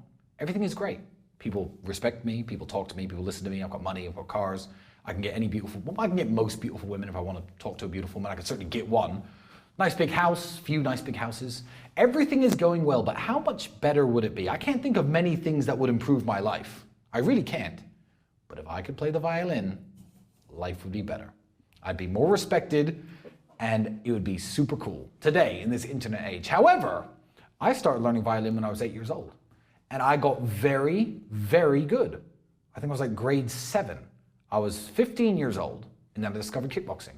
Didn't want to do anything but kickbox. And my dad told me, Tristan, one day, the violin's not cool now, you're 15, the internet didn't exist, you're carrying around a violin box, a bit nerdy. The violin may not seem cool, Tristan, you're only 15, but don't quit. Because when you're older, and you're more sophisticated, and you're trying to talk to ballerinas, etc., the fact that you can play the violin is going to open so many doors for you, don't quit. And I thought, nah, f the violin, it's lame. That's my biggest regret, quitting the violin. Should have stuck with it. Give me a violin right now, can't play shit. Not one string, not one note. That's it. So, biggest regret ever. I have this vision of you in your pants with a heart on playing the violin. Well, if you imagine me in my pants with a heart on, then... I said vision. You've got something in common with every girl on the planet, but I'm not sure we should have I'm not sure we should have drinks together, Rob. How do you stop overthinking? You don't. You're an overthinker or you're not. I can't sleep at night because I'm thinking too much. I wake up and if the wrong thought catches me, I'll be awake. I don't try to stop overthinking. The only way to numb overthinking is over drinking, sleeping pills, a bunch of crap that I'm not into. So just keep thinking until you beat the overthinking. Yeah, basically, yeah. Just if you're an overthinker, good. It's a superpower. Mm. Yeah. And what's like maybe a 15-second tip? No, you don't like them, but a tip for good mental strength. You know, when I was growing up and when you were growing up, people used to say this, and I really took it for granted, and so did you probably, and so did most people here, because we're all of a similar age. Eat your dinner. There are children starving in Africa. You know, nowadays it's Syria or some other country. And, you know, you say that to kids, and kids don't really take it in. They're like, yeah, fine, I might eat my dinner, I might not. Mental strength, for me, comes from the knowledge that so many people have it so much worse. And who am I to be crying about my situation? When I was in jail, this is already off the news and everyone's forgotten about this situation. People still talk about me being in prison. That's still national news. But let me tell you something. At the time I was in jail in January, February, 2022, earthquakes happened in Turkey. They're still rebuilding. No one cares. That's off the news now. Everyone's forgot about it. But I was in that prison cell looking up at the TV at these fathers and mothers screaming and crying because they couldn't find their kids. Kids running around, where's my parents? These people were dead, by the way, because the death toll was absolutely massive. And I was like, okay, hear me out. I'm worth loads of money. I won't say the number. It's loads. My mom, my daughter, everyone I care about is completely taken care of. All these cars, all this money, all these, life's good, I'm healthy. Okay, I'm in jail. So what? They would fucking trade my places with me in a second if they could have their families and everything completely healthy. They'd sit in jail, especially every man would sit in jail happily for the rest of their lives to have what I have. So yeah, I don't break because who am I to break? Things are going pretty well for me. I owe it to the people out there who watch me, who believe in me, to not break. When Sam Smith, and I don't know why I'm saying this guy's name, during the COVID lockdowns was crying on video in his 15 million pound mansion, this is so hard. I was like, who is still a fan of that guy after this? Everyone was going through the same crap in England, but you're sitting there in a 15 million pound mansion crying on the internet about how hard your life is. I will never be that guy, ever. My life is great. Jail, life's great. Something bad happens to me, I lose my arm. Life isn't the best, but you know, it's still pretty great. So, mental strength, that's the key. There are children starving in Africa. And this is the final question. This show is called Disruptors. You didn't have to smile so big when I said this is the final question. It's just giving the audience a smile. Give them a smile bit today. What does the word disruptive mean to you? Disruptive? It can mean two things. Disruption is a power. It's a power that can either be used for good or evil.